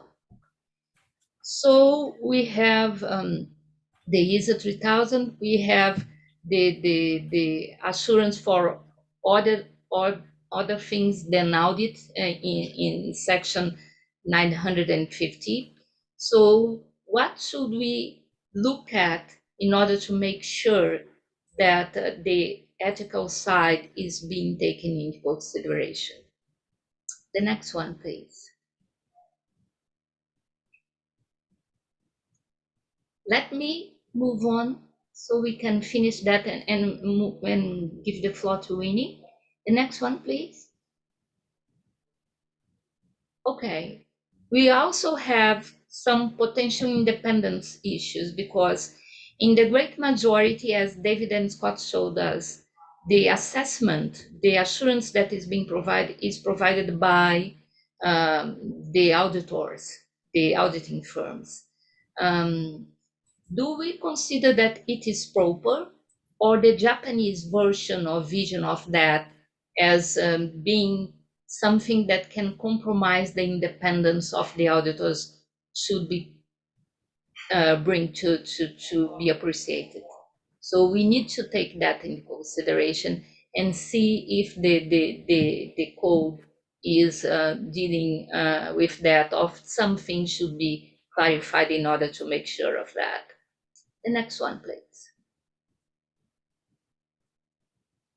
And should we apply difference for listed companies, for public interest enterprise, or and other companies? Should be more criterios with those that are PIs than for those who are non-PIs. That's something that we should take into consideration as well. And the next one. Yeah, I think that finished my portion of the presentation. The next one, Jen, please. Yeah, and then I'll give the floor to Winnie in order to bring this presentation to a conclusion.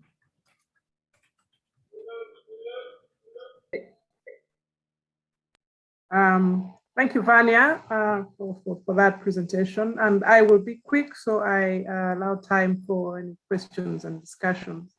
And this is really just to bring to the board some preliminary thinking of the committee on potential next steps and around awareness raising. And you'll recall the discussion on non-authoritative material and messaging to highlight the applicability of key principles and provisions in the code, as Vanya has already pointed out. But we could also provide input into what is currently happening with Ifac. So that is one option. The second option is to perhaps build onto what Ifac has done and conduct fact-finding and research to understand better some issues that have come out of, for example, that research, but also other issues that are relevant to us as IESBA. The third point that we thought was we are aware that we will soon be thinking about the next strategy and work plan for IESBA and whether this is a strategic priority. But on the other hand, we are also aware that there is a lot that is going on, a lot of interest from investor community, from regulators and other stakeholders, and perhaps it might not be a good strategy to wait, and that there is potential for us to start something in this area. As you are aware, the IESBA has also already started some work in this area. We leave this to the board and would like to hear from the board on the potential way forward on this matter. Thank you very much. So Stavros, at this point, we welcome questions and comments from the board. Thank you. Truly, thank you very much, Vanya and Winnie, for your presentations. Very good. I think that clearly this is an area of large interest, and we're trying to focus on what the issues are for the code and IESBA.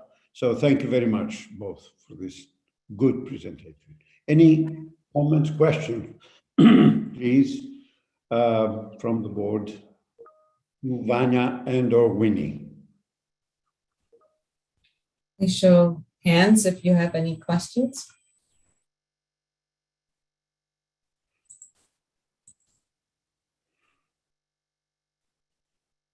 Caroline? Thanks, Diane.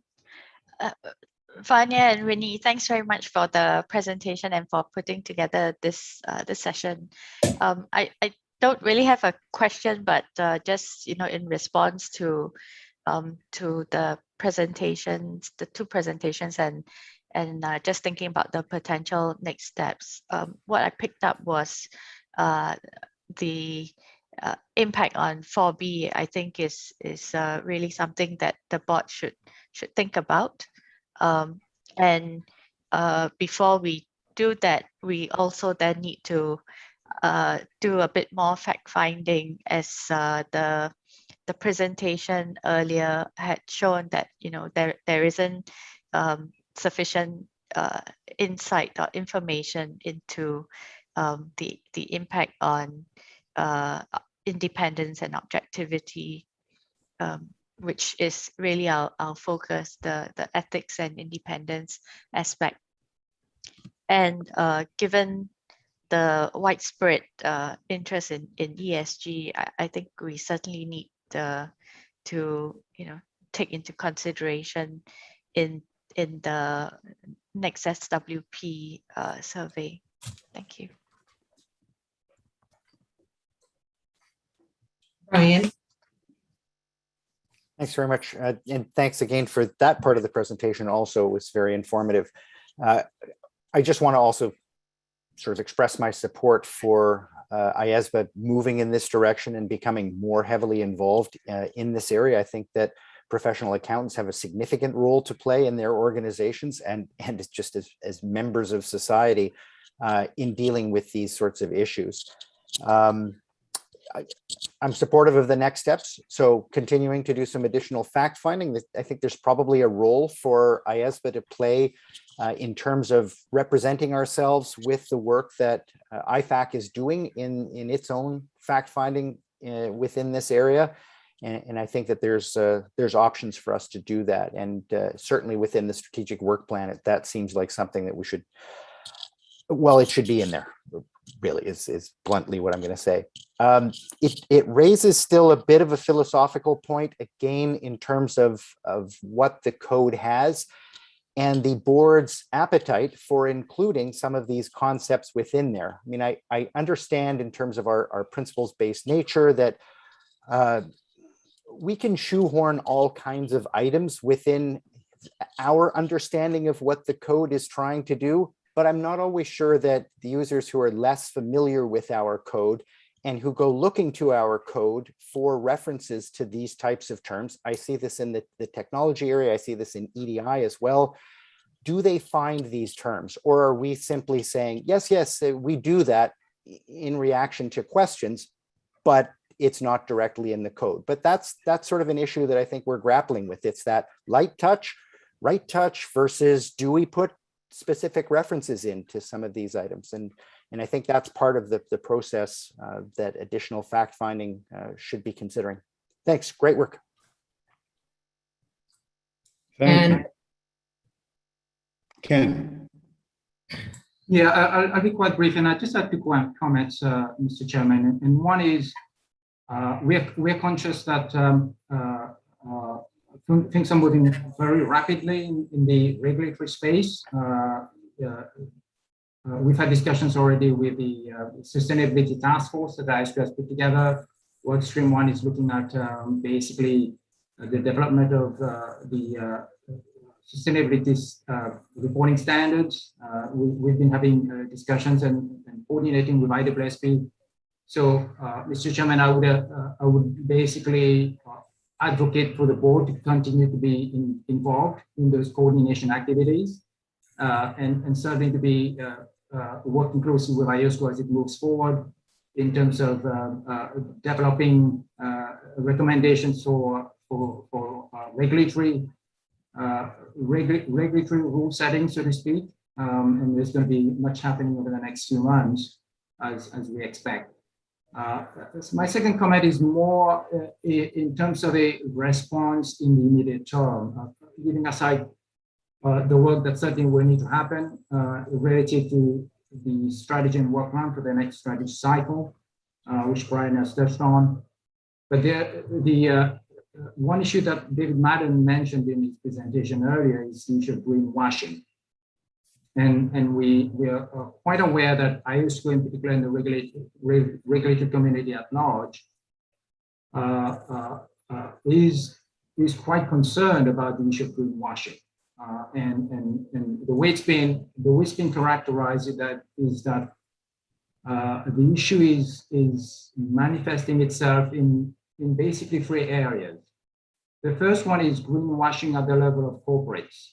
So that's companies that are reporting on ESG information, but putting a spin on that information to paint a rosier picture of their contributions to the sustainability movement, or to portray their role as good corporate citizens. So that's the first area. The second area of concern is greenwashing at the level of the asset management industry.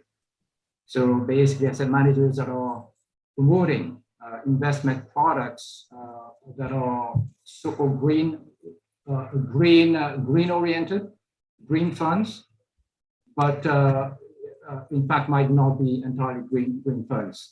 How they define a green fund to be. And the third area is really at the level of the funds themselves. Funds that are characterized as green funds might not, in fact, be invested in green initiatives or entities that are really living the sustainability goals. Be it the UN sustainability goals, be it the climate-related, objectives, whatever it might be. So there's a lot of concern there, and the issue of greenwashing clearly touches on the the core principle of integrity in the code, and that might be an area that the board might wish to look into, certainly understand the extent of the concerns around this issue, and really understand what fact-finding has been done by the Regulatory Committee as well as by Ifac and other organizations. So I just want to put this on on the radar screen as an area of potential action in the nearer term rather than the longer term. Thank you, Ken. Our time is getting a little short, and I do see still a comment. Galen. Yeah. I'll try to be very brief here. And thank you for the presentation, all the presentations today, Winnie and Vanya. It's given me a lot to think about, and certainly the pushes on for ESG. I was thinking in terms of risk, and in the financial statement model, you have the professional accountant, you have clients, and you have financial statement users. And it seems to me now there's a third body, and that's society, that gets injected into the ESG model. And I'm not sure that what we're talking about is risks, sustainability risks of the client or to society, and sort of sorting that out in my own mind. But when you bring society into the picture, then does that change things with respect to conflicts of interest and independence and so on and so forth? But a lot to think about, and I'm sure we'll be talking about it again in the future. Thank you. Thank you. That's an excellent observation, Galen. It's really about the public interest in the area of sustainability. I don't see, Deanne, help me with this, but I don't see any other raised hands. I'm not seeing any other raised hands. Okay. Are there any other comments? We're well at the point, about a minute over for our break. That's okay. I just, if there are no more comments, I want to go back for a moment. Maybe Vanya or Winnie have to add a brief word at this point, if you do. And from me, Chairman. No, I appreciate the time of the board, and I think that yes, Galen is right. That is something that is unavoidable. We will be discussing in the future, and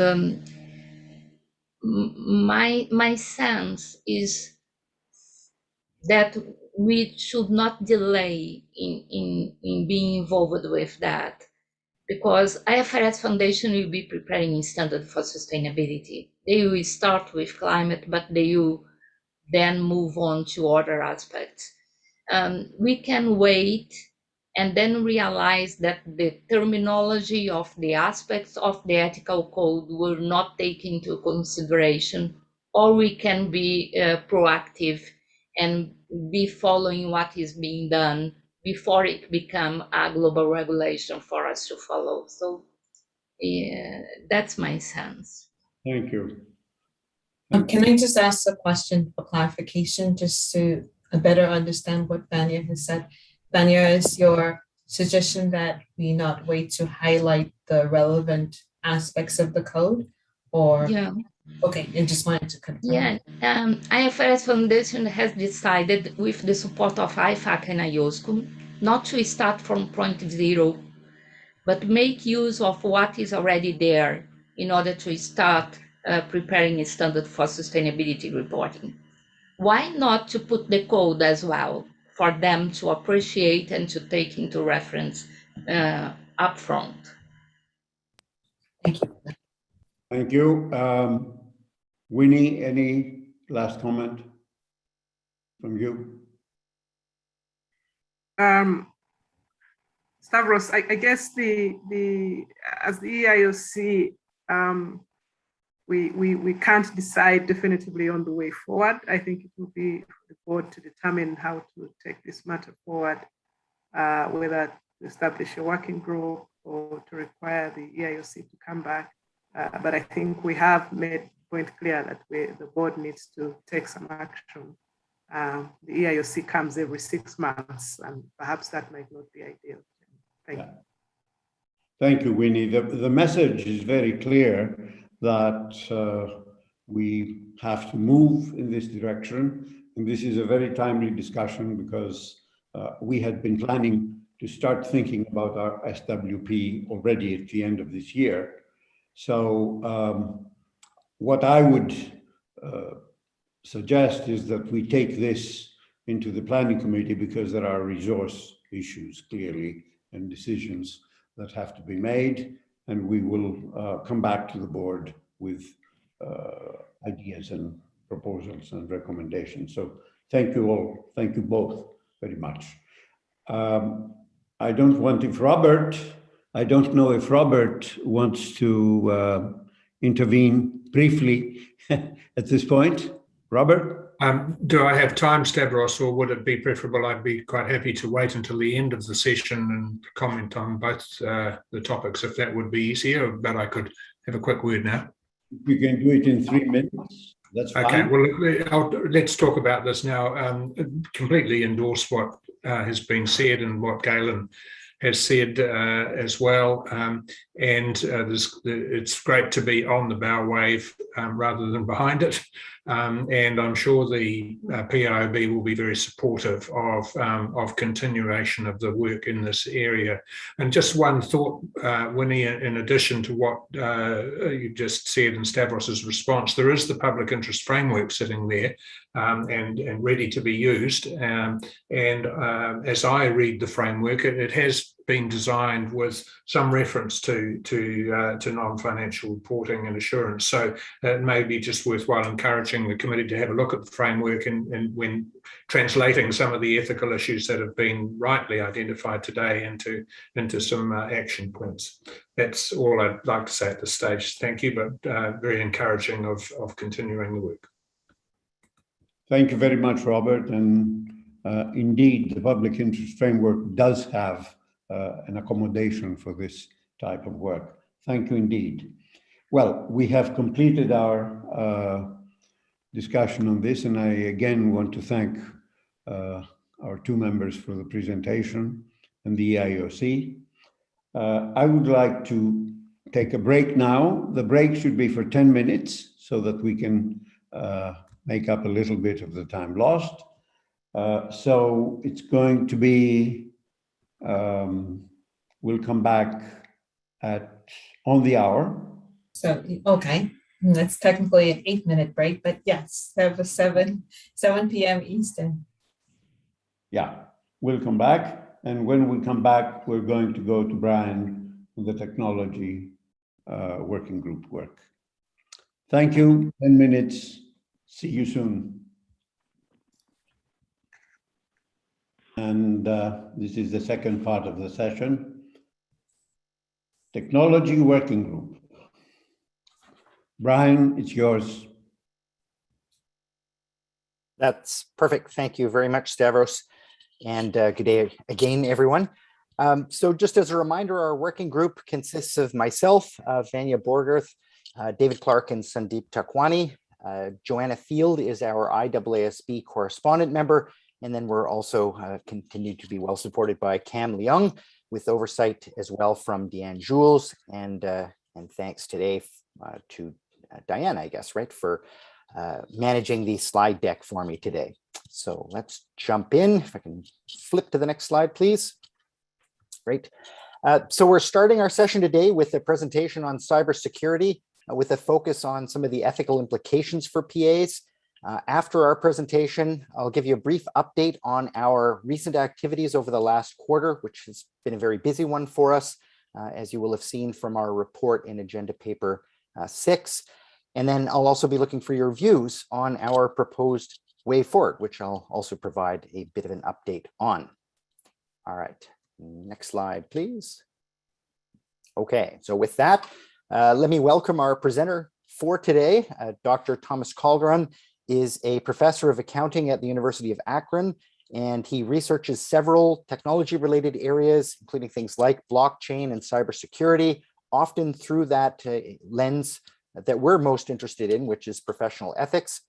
Dr. Calderon has been a great resource to our technology working group so far already, and has provided us with comprehensive sets of resources for both blockchain and cybersecurity, and has also presented to our group on a couple of occasions for us to interact a little bit more deeply. He kindly agreed to come and give the board a bit of background on some of the ethical implications of cybersecurity issues that PAs need to be aware of.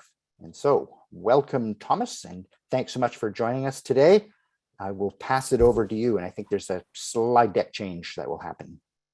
Okay.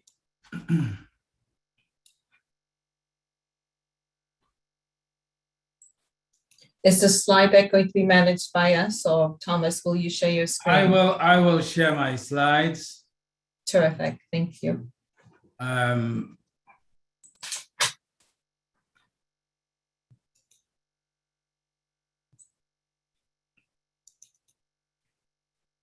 Okay, let me hope this works pretty good. Otherwise, I may have to take up Deanne and her invitation.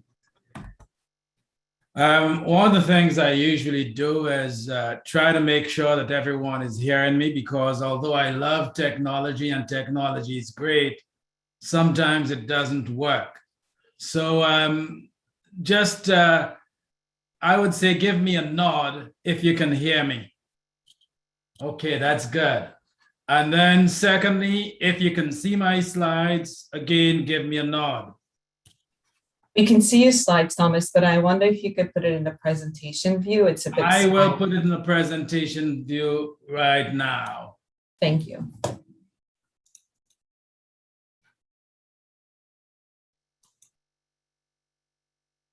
Okay. This is the presentation view. And I'm not going to go very much into my background. I think I've gotten a good introduction from Brian. We are going to talk about cybersecurity and the accounting profession from the perspective of ethics. And what I want to say to you is that one of the takeaways that you will find from this session is that there's a lot going on in cybersecurity. The IESBA code is very comprehensive, and it takes into consideration, or it could take into consideration, much of what is currently going on in the cybersecurity space. The second thing that I want to take away, that I want to leave you with, is that cybersecurity actually is a very complex area. And because of its complexity, it is quite possible that many accountants are not recognizing some of the issues in the context, some of the issues that they face on a day-to-day basis in the context of information security. And so one of the things that you should get from my presentation is that there is probably a need for getting accountants better connected to some of the critical issues in cybersecurity, in the area of cybersecurity, and linking those issues more strategically to ethics. There is always the question of why are we talking about security? And this slide, which I've provided you with here, tells a lot about why we need to focus on cybersecurity. It's a current issue. It is always present, and the impact is very significant. You can see some of the statistics from this slide, and the statistics, I would say in all cases, are very compelling. One of the areas which is relatively new, relatively that is, not brand new, relatively new, is the area of cyber insurance for ransomware. And that is a quite compelling issue, because one of the things I learned about cyber insurance is that the payout ratio on cyber insurance for specifically ransomware is about 73% of revenues earned by the insurance companies that issue ransomware coverage. So this whole issue, I would say, is very, very critical. In a nutshell, what I would like to do is to just talk a little bit about information security so that we are all on the same page. It wasn't too long ago when we talked about information security. For the most part, we would be talking to people like the FBI, people who are propeller heads, people who are just keenly interested in computers. But today, everyone is affected by information security. There are essentially three aspects of information security that we typically talked about. The first one is what is referred to as integrity. The second one is confidentiality. The third one is availability. If we switch that to confidentiality, integrity, and availability, then you'd be getting CIA. So very often, particularly in the older days, which wasn't very long ago, you would often hear folks talk about the CIA triangle. And to a very large extent, that's what it meant. Data and information should be confidential.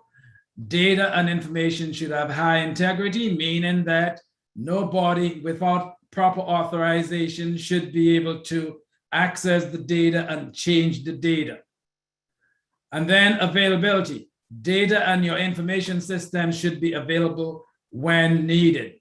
Now, this little diagram that I have here is a diagram that I've used for many years, going all the way back to about 1998 or so. It's a diagram that shows what is good information security. Basically, you have Bob and Alice working together, and there is no type of interruption. There is no type of interception. No one is fabricating anything or connecting to either Bob or to Alice illicitly. It's just a smooth flow of communication between two parties. That is essentially what is expected. That is essentially the ideal, but it doesn't happen. Typically, in contemporary systems, you have interruption, in other words, no available, and that could exist for many reasons, including power outages. Then you have interception, basically no confidentiality. You have a Fred or whatever we want to call this malicious individual who picks up everything that Bob and Alice passes on through their internet or through the network link. There are many Freds in contemporary environments, And we always need to be mindful of those, in quotes, threats. Perhaps one of the threats that we are not typically concerned about, but who are the most dangerous as a class, will be entities inside of our own organizations. That is both people as well as computers. Modification is another area that Fred, this malicious guy in the picture, this guy, if he is talented, and many of these guys are talented, or even if he's not so talented, he simply has to have a user ID and a password in this contemporary environment. And he or she, Fred could be both male or female, Fred could actually access a computer and do the unthinkable, which is change data in the computer, not just read data, not just access information that he or she could use and sell, but Fred could do what is referred to as data poisoning. That is, Fred could actually create fictitious data in the system.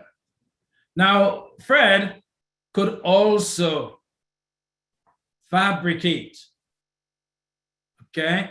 Fred could fabricate data in any network system. And that too is very, very dangerous. Notice that in the fabrication model, Fred does not need to rely on a connection between Alice and Bob. Fred pretends to be Alice, and he gets away with it. Now, we are vulnerable because of the systems that we have often used to protect ourselves. Traditionally, we have used essentially one factor to protect ourselves. And that factor may be something that you know, in other words, a password, something that you possess, in other words, a token, or something that you are, in other words, a biometric. What is changing today is that you're beginning to see multi-factor authentication. And to a certain extent, you're also seeing continuous authentication. In other words, while Alice and Bob are communicating, the system is always seeking to verify that the bona fide Alice and the bona fide Bob are in the session. Let me go back just a little here.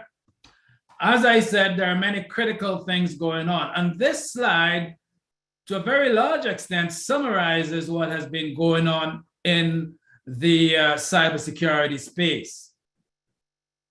Let me highlight a couple of things. I won't get into deeply into any of them, but let me highlight a couple of things. Remote work. Remote work, as well as the Internet of Things, are creating more entry points for mischievous individuals or mischievous entities. And so our systems are becoming more vulnerable as a result of that. One of the things that is interesting is that by 2026, we should expect to see about 8 Internet of Things for each living person in the world. That implies that there'll be many, many points for many entry points for mischievous actors. Another thing that you're seeing here is that cloud computing is literally everywhere. And what cloud computing does, as well as remote work, is that it blurs the line between, or the lines between, what is the organization system and what is the individual's personal system. That is a pretty dangerous issue that exposes organizations and individuals to potentially some bad threads out there.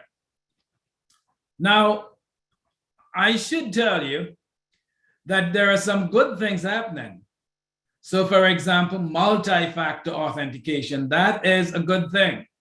But the unfortunate thing about multi-factor authentication is that for many, it feels burdensome. In other words, you're in the middle of a session, you're trying to access a resource, and the resource is saying to you, wait, your user ID is not sufficient. We need to send you a message, a text usually on your phone, so that you can authenticate yourself. That could be viewed as being very burdensome by many individuals, but certainly it is something that is necessary in many instances. So there are several things that are going on, but some of the things that really need to be highlighted is the issue of data poisoning, mobile battlefront. In other words, that tool that is being used for multi-factor authentication, that tool is going to be attacked, and in some instances, the tool is already being attacked. Service provider exploitations. This is huge. It's really troubling, because what is happening here is that the bad guys are not necessarily attacking the hospital. The bad guys are attacking the individuals or the entities that provide services to many hospitals. So, for example, the bad guys might attack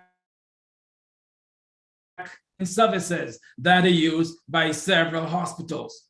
What it implies is that many hospitals become vulnerable, and many hospitals are eventually attacked when the bad guys succeed. Data poisoning is something that is very important, in the sense that typically what we do when we prepare financial statements, for example, is that we assume that if the internal control system is good and the system resides on a computer owned by management, then the financial statements should be fair, okay, assuming that the organization complies with GAAP. Unfortunately, what's happening with data poisoning is that there are some bad individuals who are literally trying to alter the data that management would rely on to prepare financial statements. Or perhaps even more troubling is that these bad guys may try to poison data that is being used to test systems and to test programs, as well as to test smart or artificial intelligence applications. Cyber disclosure is becoming hugely important, not just in the US, but in several jurisdictions. And what it implies is that nobody gets a free ride or will get a free ride in the near future with regards to disclosing either attacks or disclosing what they're doing to prevent attacks. The SEC since 2011 has gotten very vigilant, and they continue to be vigilant in that particular space. Now, generally, here's what we're trying to do with information technology. We're trying to make sure that information technology and information security helps to ensure that we do not have garbage coming into the system, and we do not have garbage going out. To the extent that we do not have garbage coming in and garbage coming out, we may be able to have effective internal controls. My premise is that effective internal controls, because of the pervasiveness of computers, effective internal controls must rely on effective information security. And so all of the good things that we assume that will come out of effective internal control will come out if we have effective internal controls. Sorry, effective information security. So effective compliance with laws and regulation, safeguarded assets, reliable financial statements, operational efficiency. These are things that we have come to think of as being normal when we have good or effective internal controls. Well, my suggestion here is that you will not have good or effective internal controls if you have ineffective information security, because information security is essentially, or effective information security is essentially part of the foundation of much of what we do in the organization to assure, in quotes, what we have come to think of as effective internal control. That issue is being addressed to a very large extent in the profession. But for a very long time, when you spoke, or when I spoke with individuals who did Sarbanes-Oxley work, basically assessment of internal controls, AS5 type stuff, they would argue that information security is beyond the scope of internal controls over financial reporting systems. Well, thank God it's not being viewed that way at all. But still, I would say that if you should do a survey, you will find that many accountants think of effective information security as one dimension of the organization and effective internal controls as being another dimension. That creates problems, particularly from the perspective of ethical responsibility or professional responsibility. Now, in terms of professional responsibility, bear in mind that professional accountants must act in the public interest. And the IESBA code offers many different principles to assure that accountants do act in the best interest of society. What I've done here in this slide, I'm not going to go over it. What I have done here is just list possible issues of professional ethics implications for management and preparers. And here I'm doing the same thing for internal auditors. And over here, I'm doing the same thing for independent auditors. Now, what I want to do now is to speak to some illustrative cases, some short cases that you could see become very important in the context of ethics. The first case is this one here. Internal auditor, and by the way, all of these cases have elements of real world truthfulness, real world, basically they are real, okay? They have elements of reality in them. Internal auditor at XYZ, John Colombo, observed that $100 payable to Software Limited has not been paid for 85 days. John flagged the item as unusual, but John believed that it was immaterial, and so he did not discuss it with anyone. It turns out that the $100 was essentially something like a down payment to assure a software contract. Well, what happened is that the company had 91 days to express an interest. Sorry, 90 days to express an interest. At the end of day 91, all systems in the organization went down because a substantial portion of the organization utilized that system for their operations. Bear in mind that what is happening here is that John assumed the traditional approach to materiality, not the fact that materiality or operational materiality is critical when you're looking at information security or when you're looking at availability. Now, John, of course, was not complying with an important part of the code. He was not complying with the requirement that all accountants operate with professional competence and due care. Or all accountants assure that they are professionally competent and operate with due care. The second case, on September 1, by the way, that was a real case. The second one, on September 1, 2021, the CFO of XYZ medical company, John Sherlock, CPA, learned that 115,488 patients had never been notified that the data was accessed and stolen during a series of ransomware-related intrusions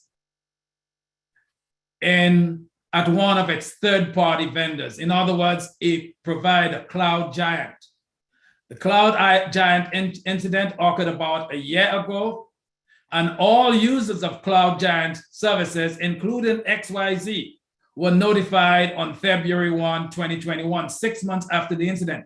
The Health Insurance Portability Act in the United States, that act requires covered entities and relevant businesses to begin notifying patients no longer than 60 days after discovering the breach. Now, guess what happened in this particular case? Cloud giant never notified anyone.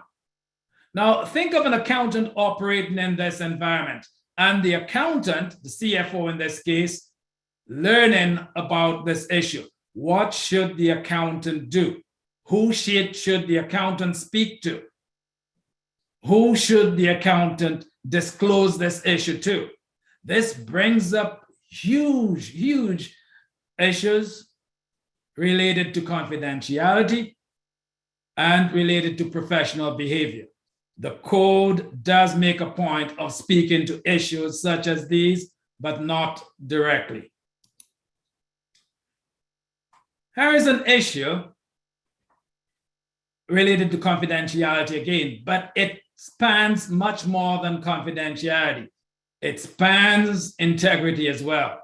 John Magnum, a professional accountant and controller at ABC Inc., spoke to a professional group about a ransomware attack at his company. A representative from the press picked up the story and published it.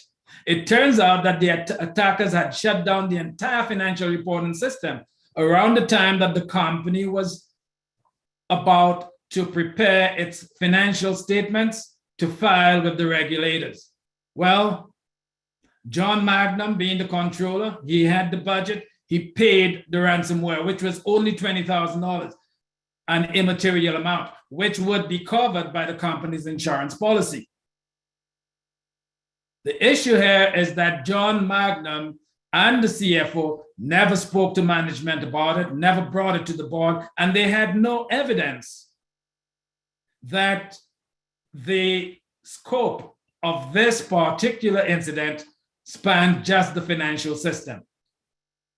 So in this case, there is a huge issue related to the integrity of the accountant, the professional behavior of the accountants involved, and of course, violations of confidentiality.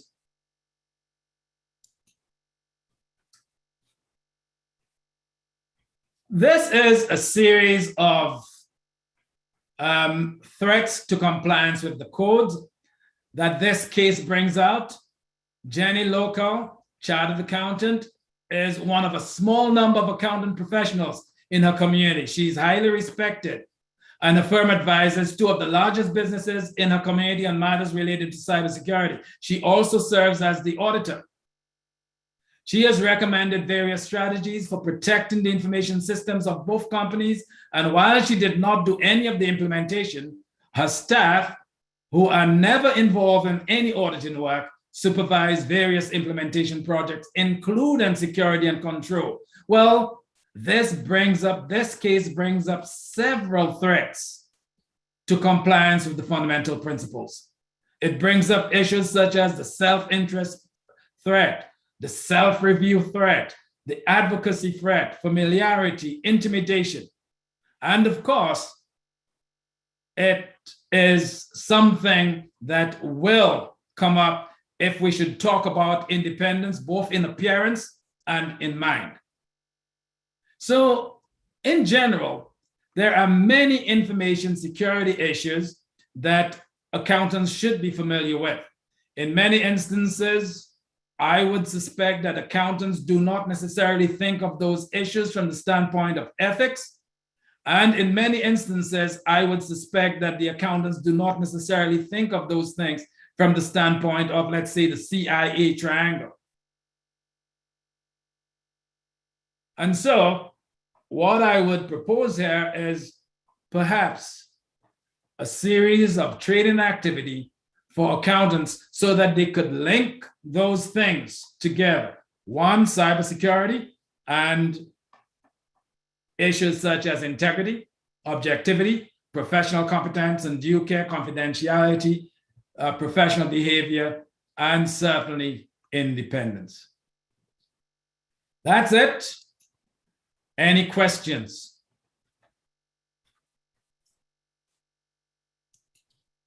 Thanks, Thomas. So we're looking for hands if there's any comments or questions here.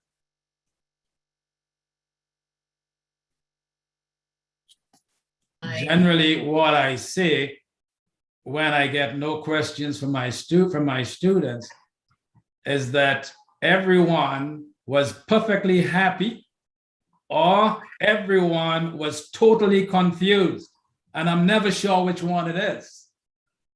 Well, there is a question actually, Professor Calderon. I see Vanya.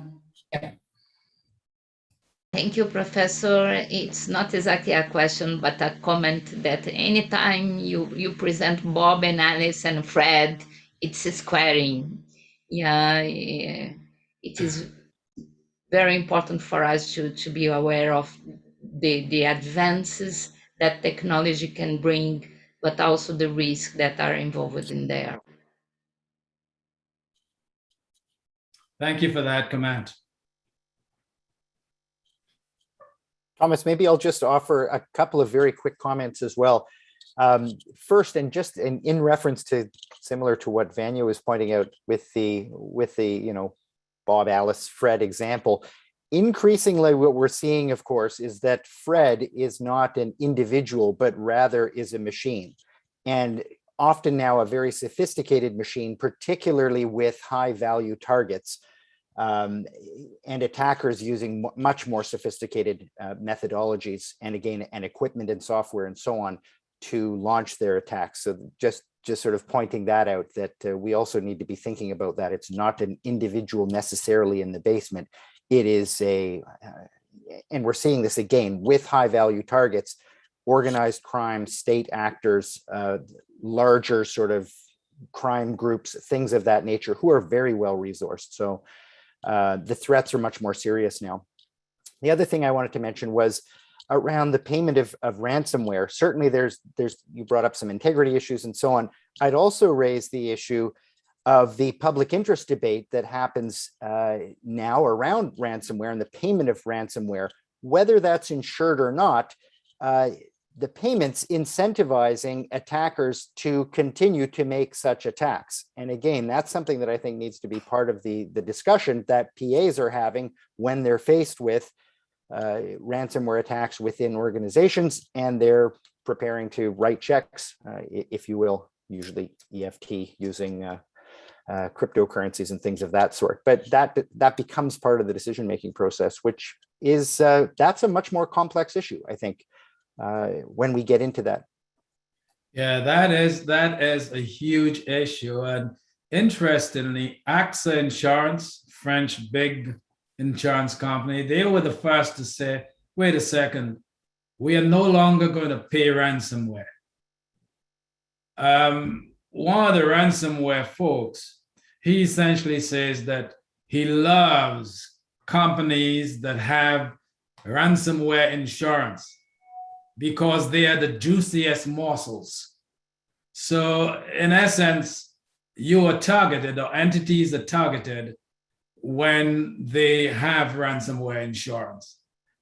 I should also point out that when AXA, a week after AXA made that announcement, they were targeted and they became a ransomware victim.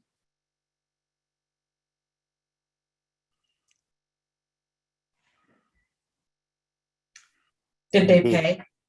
I'm just kidding. Don't have to answer that.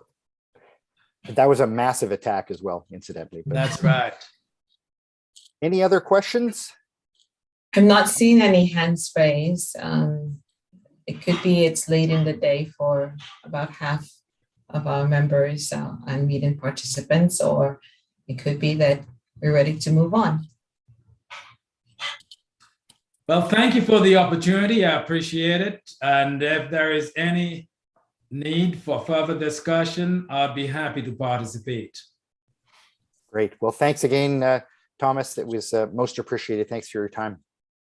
Thank you very much for visiting us and your presentation, Professor Thanks. Calderon. Thank you. Thank you. Bye. Bye-bye. Okay. We can Fran, flip. back to you. Yep. If we can flip back into the TWG slide deck then.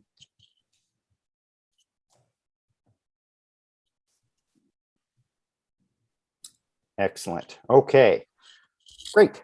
So yes, so next I want to give you an update on what our group has been up to over the last quarter. You can see we've moved on the slides already here. So let me start with the ongoing fact-finding activities that our team is conducting. And at the last meeting, I updated you on our fact-finding on blockchain, and we had a couple of presentations on that topic. In this most recent quarter, we've placed a bit of extra emphasis on cybersecurity issues. Of course, all of these technologies and the different technology-related issues tend to be interrelated, so we're gathering information on all of them simultaneously, but our recent discussions have been emphasizing cybersecurity a little bit more, as always, of course, with the focus on the ethical implications for PAs, whether that be with respect to potential topics for resource materials that we might develop for PAs, or where we see implications for potential code revisions that should be considered by the board. So our fact-finding work includes a fair amount of desk research, reading articles, participating in webinars, as you might imagine, but a lot of it is also achieved through outreach meetings with stakeholders. I'll run through those meetings on the next slide to give you a sense of the breadth of perspectives that we're receiving. But I also want to point out the link on this slide that you can use to get access to the briefing paper that we've developed that was introduced at the June meeting. Other than providing a more detailed background about our project, this document also provides a fairly robust list of the key questions that we're interested in from the perspective of different stakeholders that we speak with when we get into the outreach discussion. So really, this is what we send along to stakeholders as preparatory material for our meeting. Obviously, we frame it because it's a fairly long document, so we sort of frame it, scope it in for the particular audience that we're talking to, but it gets them thinking about the questions that we're looking to discuss. Okay, next slide, please. Okay, so then with respect to recent outreach meetings, it's been a very busy few months for our group. We've held numerous meetings with a range of diverse stakeholders, both geographically and by function. So just running through them, KPMG, twice we met with them actually, both their global IT attest lead and also their global independence group lead that are based in Canada. PwC and their chief digital officer team for Hong Kong and China. Also EY and their global cybersecurity lead for the energy sector based in Dubai. Yes, these are firm interactions, but I really want to point out that the interactions with some of the large firms are very much to leverage their global reach and the diversity of their own interactions with diverse client bases. That's something that really helps us gain insights into what they're seeing across a wide range of organizations. And then we can make use of that information to have more targeted discussions with individual groups. But it's nice to get that breadth. The PAFA, for PAFA, we're drafting some brief articles on technology and ethics that will be included in their bi-monthly version of a newsletter for the next several months as we're looking to raise awareness around some of the key issues that we're seeing, and also to help lay the groundwork for a planned event in the region, likely and hopefully in Q2 of next year. The first newsletter submission has just been sent in, and that's going to be distributed throughout their membership. MindBridge, who some of you will recognize, build an AI risk discovery platform for both firms and for corporate entities. Really good discussion with them about what their technology does, and more importantly, how PAs are involved with the use of that technology within their organizations. The Institute of Management Accountants, there we discussed some of the issues of particular interest to PAIBs. We spoke with the US Office of the Comptroller of the Currency, who of course charter, regulate and supervise all the US national banks. So there we clearly got some public sector and regulatory focus. Accountancy Europe's TechNet, which provided useful considerations from that region. The ACCA to discuss potential collaboration on developing some non-authoritative materials or other types of materials, and also to receive thoughts on their work with respect to AI and ESG, following on the conversation we just had as well. CPA Canada's Independent Standing Committee, that involved an overview of the TWG's work, but more importantly in that instance was the work that the TTF is doing, so the task force is doing, in providing a bit of a preview of their potential proposed code revisions, in particular related to independence.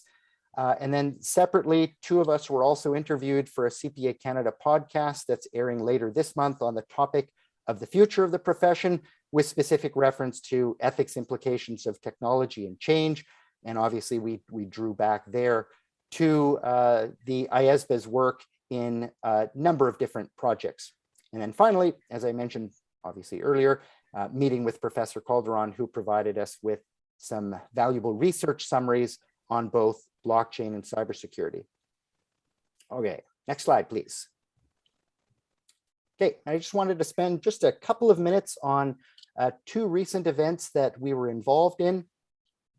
Cam and I participated on a AAA panel related to the ethics of blockchain, smart contracts, and related technologies. The event was moderated by Dr. Calderon, and then two other speakers, Sri Ramamurthy, who presented to our board, you'll recall, in June, and also Dr. Corey Campbell from Indiana State University. And Sri and Corey covered the technical sides of how technologies are being used in business, but then from the TWG perspective, Cam and I focused on how blockchain and its implications are impacting compliance with the fundamental principles. So that included highlighting some of the examples of ways that PA's compliance with each of the FPs might be threatened, similar to some of the issues that we raised in various TWG presentations, for instance, to the board in June. The other event that's noted here was a panel and a roundtable held virtually in the Middle East, North Africa region, hosted by the Saudi Organization of CPAs, kicked off by their CEO, Dr. Ahmed Al-Mugamas. Huge thanks to David Clark for the introductions and the original arrangements, and then to Cam for working on the logistics with SOCPA staff. At that particular event, David and I keynoted with presentations on the IESBA's recent work in technology, as well as kind of bringing people up to speed on the other key projects. Following those presentations, I then served as a panelist along with a former chief audit executive at Saudi Aramco, who's now serving on several large boards, the head of audit for KPMG in the region, and then also a deputy dean of business at Taibai University, who researches AI ethics in business. So we had some great heavyweight speakers there and learned a lot. We also had over 400 delegates from around that region for the keynote and the panel segments that represented a very wide swath of stakeholders, from PAIBs to practitioners to regulators, academics, lawyers, IT professionals, a very impressive group. Then we had 3 breakout sessions that were by invitation only. About 40 delegates were grouped by regulators, then accountants and auditors, and then finally a group of those charged with governance and IT professionals. We've got a copious amount of notes that we're still working through to leverage both, again, as input for our fact finding, as well as for the development of resource materials. And we're looking forward to future collaboration with SOCPA and other bodies in the region, as there was a lot of sophisticated discussion there. Just for a flavor, delegates really emphasized the potential opportunities of incorporating technology, but many had witnessed firsthand the danger of insufficient collaboration between those who understand technology and those who understand the objectives and the risks and the outputs. So a lot of emphasis was placed on the need for upskilling professional accountants and for more active and ongoing collaboration with technology, the technology departments, as well as technology developers, to ensure the right tool is being used in the right way. And PAs were seen to have a lot of insights to offer in that area, because of course we're highly concerned with the inputs of data as well as how that data is sort of worked with, and then what the ultimate outputs and decision-making processes are going to look like. Cybersecurity was also raised as a significant concern. Again, suggestions of additional skills, working with experts to meet the obligations of our profession for confidentiality, data governance and stewardship, protecting the public interest, of course, and providing accurate and reliable information leading into decision-making. So these events were extremely productive for us. We're working toward, again, similar events like this, as I mentioned, in Africa, but also in South America in the future. They take a fair amount of resources, I'll admit, right, to set up, as anyone knows who's been involved in setting up events like this. But bang for your buck is extremely good, especially when you get a lot of diverse opinion. Okay, next slide, please. Great. Okay, so just a quick note on some of the non-authoritative guidance and educational materials that are in the works or on the horizon. As you know from prior meetings, the working group was involved with a global roundtable event back in February, hosted by Ifac, CPA Canada, and ICAS on ethical leadership in an era of complexity and digital change. Just to follow on for outputs, there's 4 papers, again, as you know, being developed to more closely explore those key themes within the topic areas that we have on the slide. The first paper on complexity was released in early August. That's available on the TWG's focus page. The second one, dealing with technology as a double-edged sword, is in the production process. So the kind of the layout process, the cleaning up process by the people that are good at that. The third one on mis and disinformation and bias, that one's at the first draft stage. It's ready to begin its review process. And then the final paper in the series on professional competence has been outlined. One thing that I'll note as well, it's not on the slide here, fits with this grouping though, is that there's technology-specific installments of exploring the IESBA code that are being developed as well. CAM has been working on that project closely with Ifac staff, applying the conceptual framework with respect to AI initiatives, and we're expecting that that installment is going to be released before year end, and then additional installments will follow. So excited about that too. Also exciting is that we're working with a number of other groups on developing materials, most notably a couple that we've mentioned here that are more advanced. For instance, the Australian Accounting Professional Ethics and Standards Board on an auditor independence piece. There we've got some scenarios that will walk through potential issues that auditors or firms might face and where in the code to look when addressing these and similar sorts of issues. That paper has been drafted. Lion's share of the work there was done by the IESBA. That's currently in review at our end.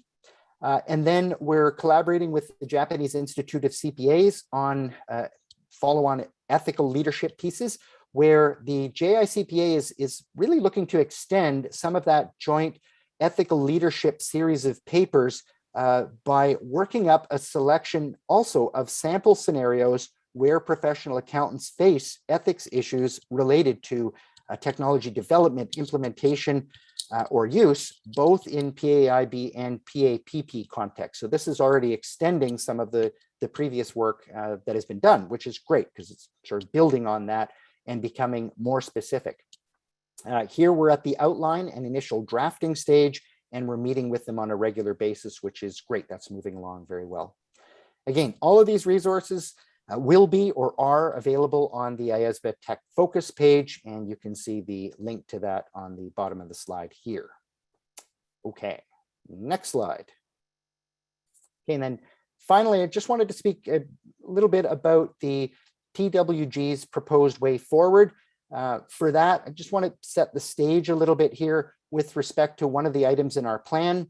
Last meeting, I mentioned that to facilitate the board's work, we're looking to establish an external advisory committee in alignment with the IAASB's and the Ifac's technology advisory groups.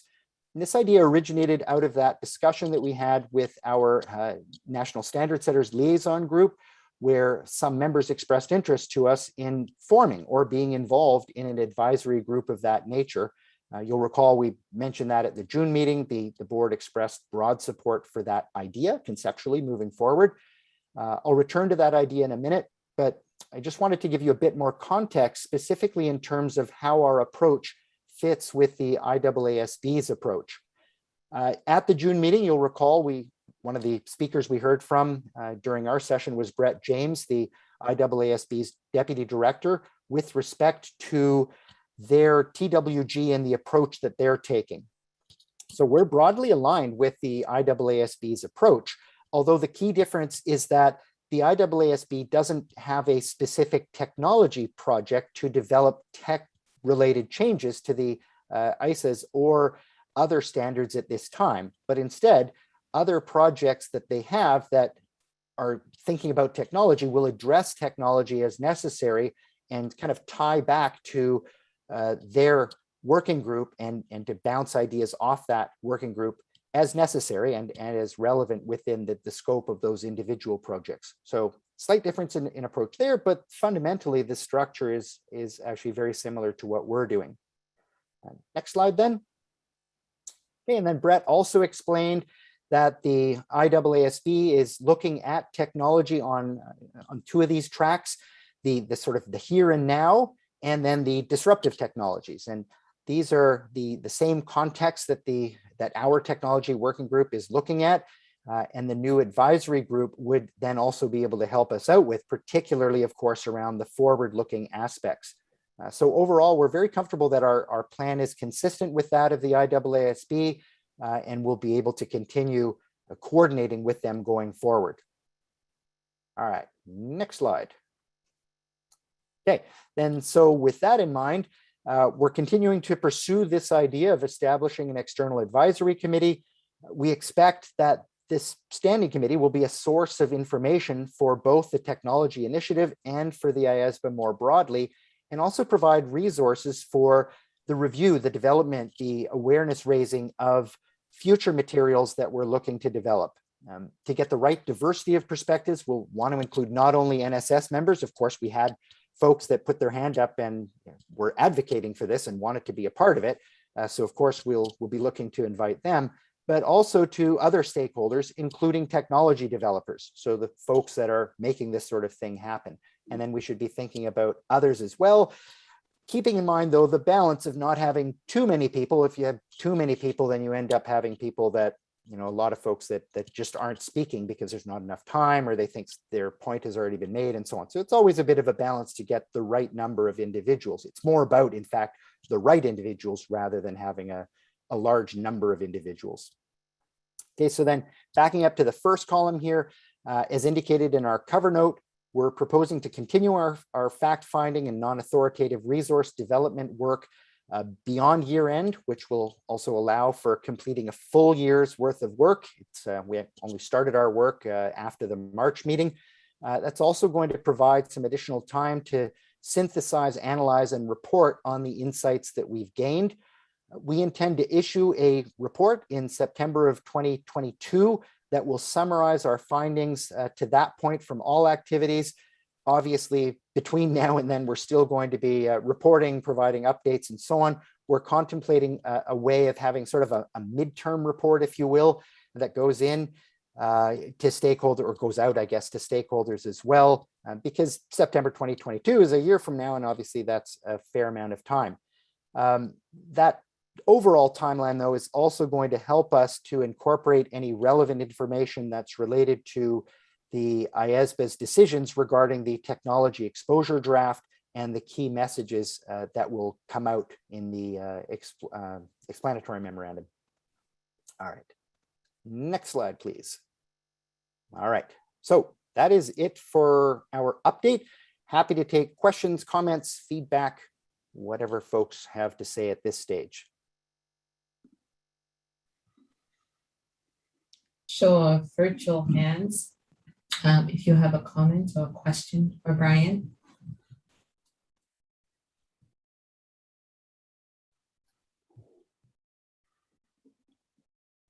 Ken. Ken. Yeah, thank you, Mr. Chairman. I just wanted to take the opportunity to just remind the board of this discussion. discussion that the board had in the executive session on Tuesday, and that is about the treatment of the board logo and the use of the appropriate disclaimer in the 4 pieces that the technology working group is working on or will be developing. So, Brian, I think it's fair to say that we will be applying the guidelines that the board discussed more or less agreed on Tuesday, particularly use of the logo and importantly the disclaimer that those documents have not been discussed and approved by the board, and we make it very clear that those are products of basically a number of organizations which you highlighted, ICAS, CPA Canada, etc., and those documents reflect the contributions of the work of the TWG. Yep, that's a great point, Ken, and absolutely no issues with that whatsoever. We will follow the board guidelines. And I'm sure we'll have further discussions between the working group and senior staff as well to sort of, yeah, fully flesh that out. But yep, no problem whatsoever. Everything makes sense. Anyone else have a comment or a question? Well, I have a comment that I would like to share since nobody else seems to want to intervene. First of all, I'm going to echo what Ken just said, namely what the working group characterizes as non-authoritative material. It should align to what we were talking about the other day, about what non-authoritative material is, and should use disclaimers or appropriate designations of the type of contribution and involvement of IESBA. That I think is very important. The other thing is I have 2 comments which go back to discussions we've had from time to time. This is a fact-finding group. And from a fact-finding group, I really would like to hear more about the facts you're finding than about the people you're meeting. And I really would appreciate it, and I'm glad you said it, Brian, that there should be fact-finding reports, occasional, periodic fact-finding reports, so that the board gets a sense of an accumulation of knowledge, experience that will, in fact, guide the board's long-term track on technology issues. So, from my perspective, I think there should be a different emphasis in your presentations. And I noticed this at the CAG as well, that you mentioned a lot who you were meeting and how things were organized, and much less what the content was. And I would just like to ask, with all respect to the working group, of course, but to ask that there is a shift in emphasis in your presentations, because I've been hearing informal comments that there is too much about what we're doing and how we're organizing in the sessions and the conversations, and then what is the track of experience and fact-finding. That's my first comment. And my second comment is that, you clearly outreach that you do is very valuable, both in terms of sharing with others and stakeholders what IESBA is doing in the area of technology, and in terms of finding out what their thinking is and what they're doing. But in that respect, I see that you concentrate a great deal on essentially professional accounting organizations. And to my mind, there should be an approach towards the regulatory community, because I know that there are a lot of issues and concerns there, not just the national standard setters, the regulatory community, so that we can see the variety of perspective and this is an observation that has come to us from the PIOB as well, but I'm generalizing it in terms of our fact-finding. So this is my second comment that I think should be kept in mind. Other than that, I think, of course, that the idea and the proposal for forming an advisory group is good. If this advisory group is based on national standard setters and continues our cooperation with national standard setters, I think that personally, I think that that is a very good direction to go and a very good suggestion. And I was only wondering how we're going to start implementing that.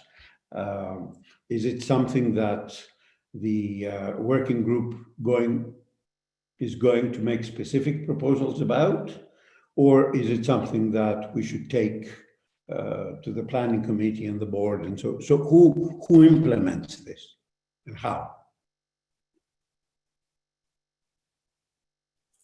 Thanks. So I'll just take both of your comments there and respond to them. I think it's important to appreciate that we began our work in April. We're now at September 15th. And so the significant amount of our focus over the past quarter and a bit, as well as I'm going to say next quarter, is outreach. And outreach requires that we meet with folks and then we aggregate and synthesize that information into meaningful outputs, rather, I think, than simply piecemeal reporting back to the board on individual items, although I tried to give a flavor at least of the discussions that we had with each of the parties that we met with through this quarter in my presentation. I'm conscious that I think we need to have a good flavor of the diverse comments and then again synthesize those, bring those comments together so that we really understand what those mean once all the different perspectives are put together, and so that we aren't biasing the conversation in one time from a certain group versus at the next session we're doing that in a different way. So that's really what our process is going to be. I think in the next quarter, we're going to have a different emphasis. This one was on a particular group of stakeholders. And the next quarter, we're focused more heavily on those charged with governance, some additional IT providers, and PAIBs. Although I'm hoping that it came through in my presentation that we did meet and hear from a number of those groups as well, including regulators and that community, whether it was individually through the Office of the Controller of the Currency or in more aggregate through small roundtable sessions with the Middle East, North Africa event, for instance. So we are gaining that knowledge and those perspectives from those parties. And now we're going to be doing more of that, but more targeted toward those groups in the next quarter. So I think we're being responsive to that. With respect to generally the work, the report, and the reporting out. I mean, I think I've addressed that point already, I guess, with respect to that's exactly what we're looking at. I would also encourage members to take a look at some of the outputs that have been developed, and then as future ones come out. So we'll have a multitude of items that will be out by year end.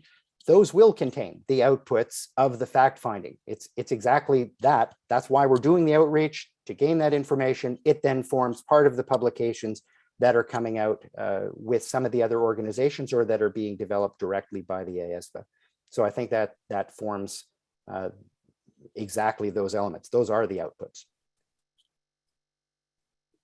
Thank you. It's good to hear that this is the direction, because as I said, I and some others have had the feeling that this is only process and we need to see outputs. Sure, but I ask the board for hopefully, or whoever is saying this, for somewhat patience, because fact finding requires going out and doing the fact finding and then having a discussion about that and then figuring out what the outputs are. So that's the process that we're doing. I have a question from Caroline, or a comment. Thanks, Deanne. Thanks, Brian, for the presentation. I think for me, sometimes where the lines get a bit blurred is whether the outreach activities of the working group are aimed at absorbing and collecting, so the fact-finding part, or whether it's aimed at the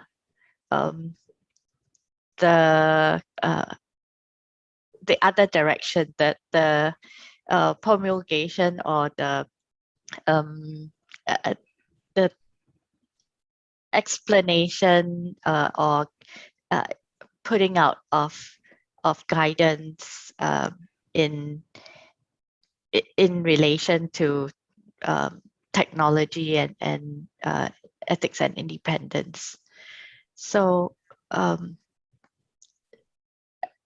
and I guess that's to me, that's where the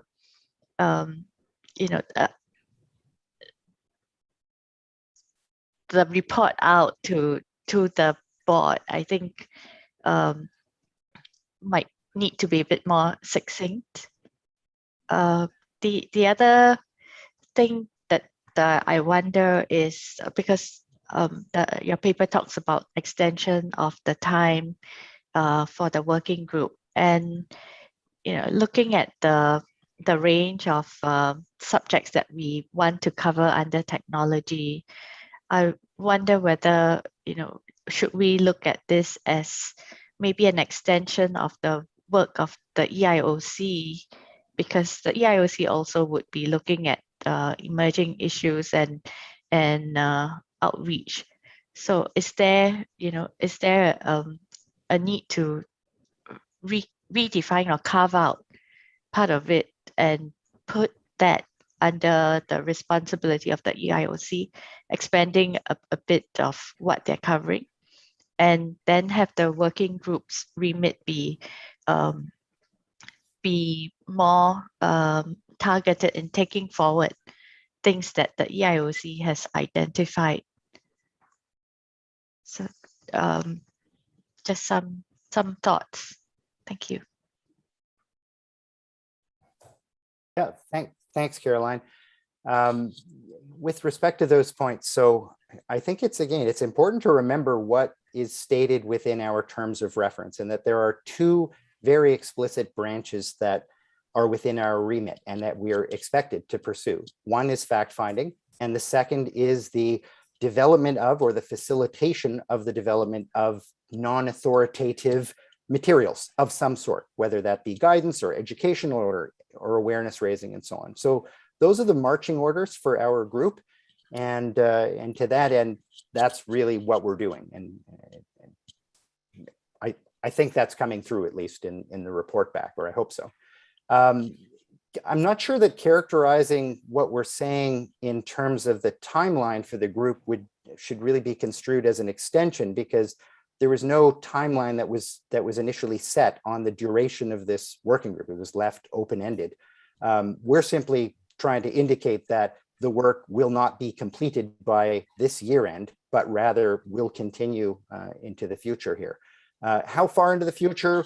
Let's see. I mean, at least we're providing what I think is a sort of milestone, significant milestone report for September of next year that will incorporate, as mentioned, the results of the outreach events, also a couple of additional roundtables looking at trying to address exactly what has been said, more diversity in terms of who we've spoken with, from whether that's geographic or from a role perspective, different types of stakeholders, and then putting that together into an output at that stage, and trying to think about what's happened with the technology task force's work, so that we can consider what additional recommendations might flow from the fact-finding work that we have, or what's already been taken on board by the board, so to speak.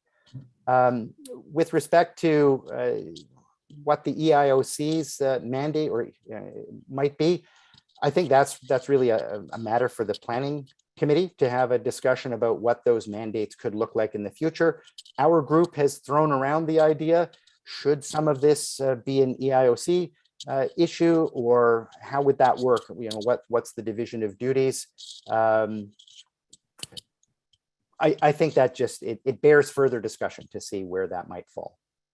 But I've heard both opinions, that no, it shouldn't be, and versus yes, actually, it makes some sense. So I think you need to consider what that group is doing and how those pieces would fit together, but probably not a discussion we're having today.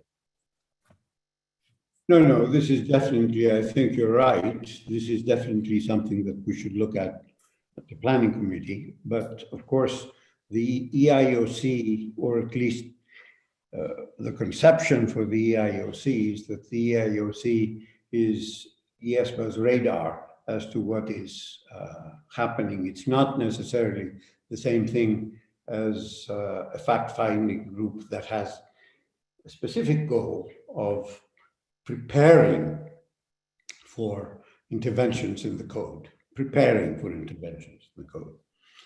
So it's something we should talk about and think about, certainly. But again, I'm sorry to come back to this point, but I think, and I share some of Caroline's thinking, I share the thinking that would like to see some results, or not necessarily synthesis, but some sort of reporting on what the conclusions we draw from various meetings are before September 2022. I think that, you know, the fact-finding, the working group should put its mind to essentially producing. I mean, I don't know how much the board, as we speak, and certainly I can talk for myself, I don't know how much the board appreciates what came out from all these meetings that you were talking about. We know they were good meetings. We know they're good people. We know that you're working a great deal to do this outreach, but again, I don't think that the conclusions are very visible.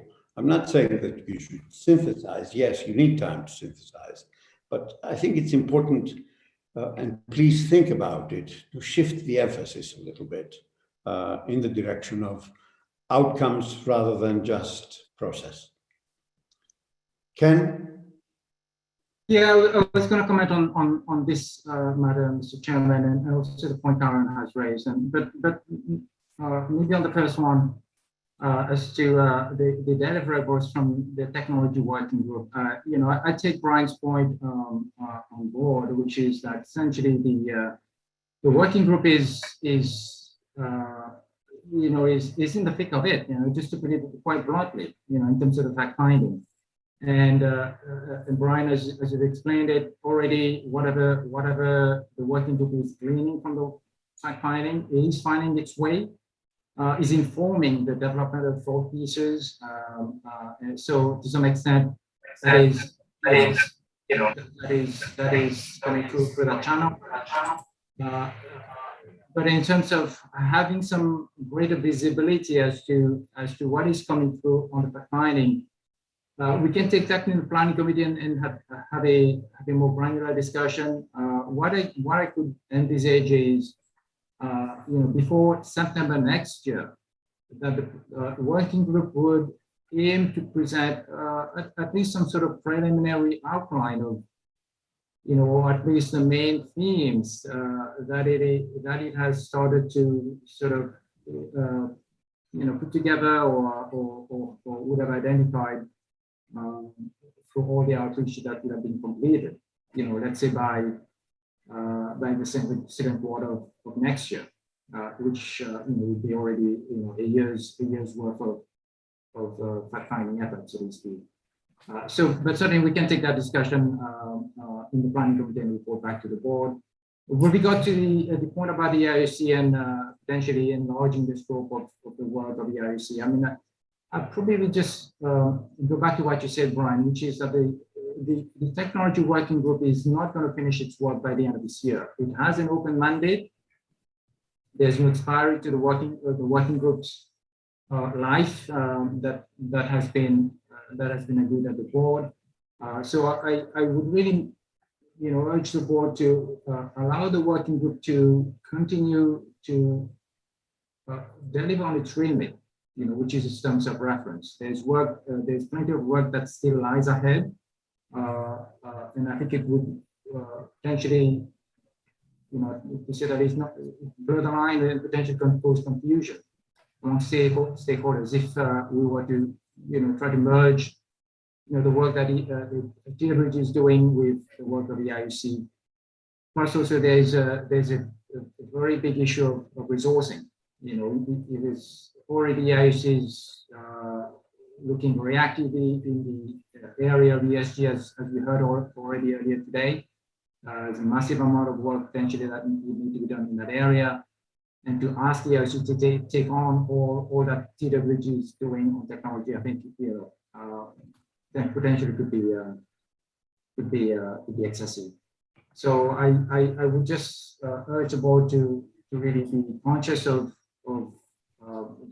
what's been agreed in terms of the scope and the remit of the technology working group, and to allow the working group to continue its work and to report back, hopefully by the second quarter of next year, against a further discussion with the Working Group and the Planning Committee.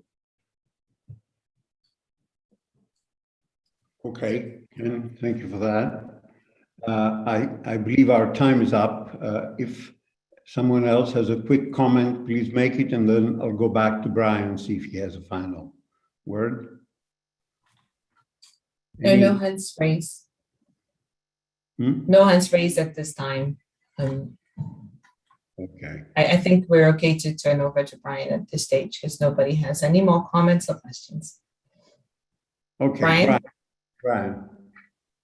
Thanks, and thanks very much, Ken. That's exactly what I tried to get at with respect to the midterm report. I would suggest we're probably going to be targeting March, the March meeting for that kind of thing, because probably in June we'll already have the first read of what will be the September sort of final report of this particular phase of the project. So I think that's what we will be looking toward. But yeah, no, thanks. We'll take the comments back to the rest of the TWG and have a discussion about that. Well, thank you very much, Brian, for all the work and the presentation, and thank you for considering these comments and reflecting on them. Before I close the session, I would like to ask if Robert, our PIOB observer, has any comments to make at this point. Just very briefly, thank you, Chair. I know it's the late hour for many members. I'll be in that position at the next session, so certainly understand that. Just a couple, just in relation to what's just been said, very pleased to hear that the outreach and the collaboration is happening. It's very much an internal matter for the board in terms of the timing of the reporting back to the board. But I do just endorse the point that the Chair has made about the importance of relating back to the development of the non-authoritative material guidelines when putting together and understanding the status of that working group, which is being put together. Great to see the collaboration with the national standard setters and drawing others in, but then obviously that raises the questions around the status and the independence. Just one other observation very quickly in relation to the earlier item, which was very stimulating to listen to. Thank you very much. In relation to the sustainability reporting. There's just an additional point to make there about, which I think comes through in the technology area as well, just about the collaboration between this board and the IESBA and the IAASB, and that is very important, and it's good to see that happening. Just in one thing that came out of the discussion about sustainability reporting and assurance is the comment about ISA 3000 and its fitness for purpose and its utility. And I'm aware the IAASB is conscious of some of the criticism that's been happening around in relation to the two parts of the framework with the ISAs and the assurance standards. And there is a risk of some of this sort of falling in between those two. And that then impacts on some of these ethical issues which you started to discuss today. So just encourage the ongoing discussion with the IESBA in relation to that particular aspect. But that's all. Thank you, Chair, and it's been a most stimulating session for me today, and thank you very much. Thank you, Robert. So we have come to the end of our session today. I want to thank all of you for your work, comments, discussion, and of course, always special thanks to staff who have supported this very valiantly, I know, and without whom we would not be able to proceed as we have. So we are meeting again in about 12 hours, I take it. Am I right, Ken? So we have 9 a.m. Eastern tomorrow. Yeah, yes, indeed. So good night, good afternoon, good morning to all of you, and see you soon again on Thursday. Goodbye. Thank you all. Bye-bye.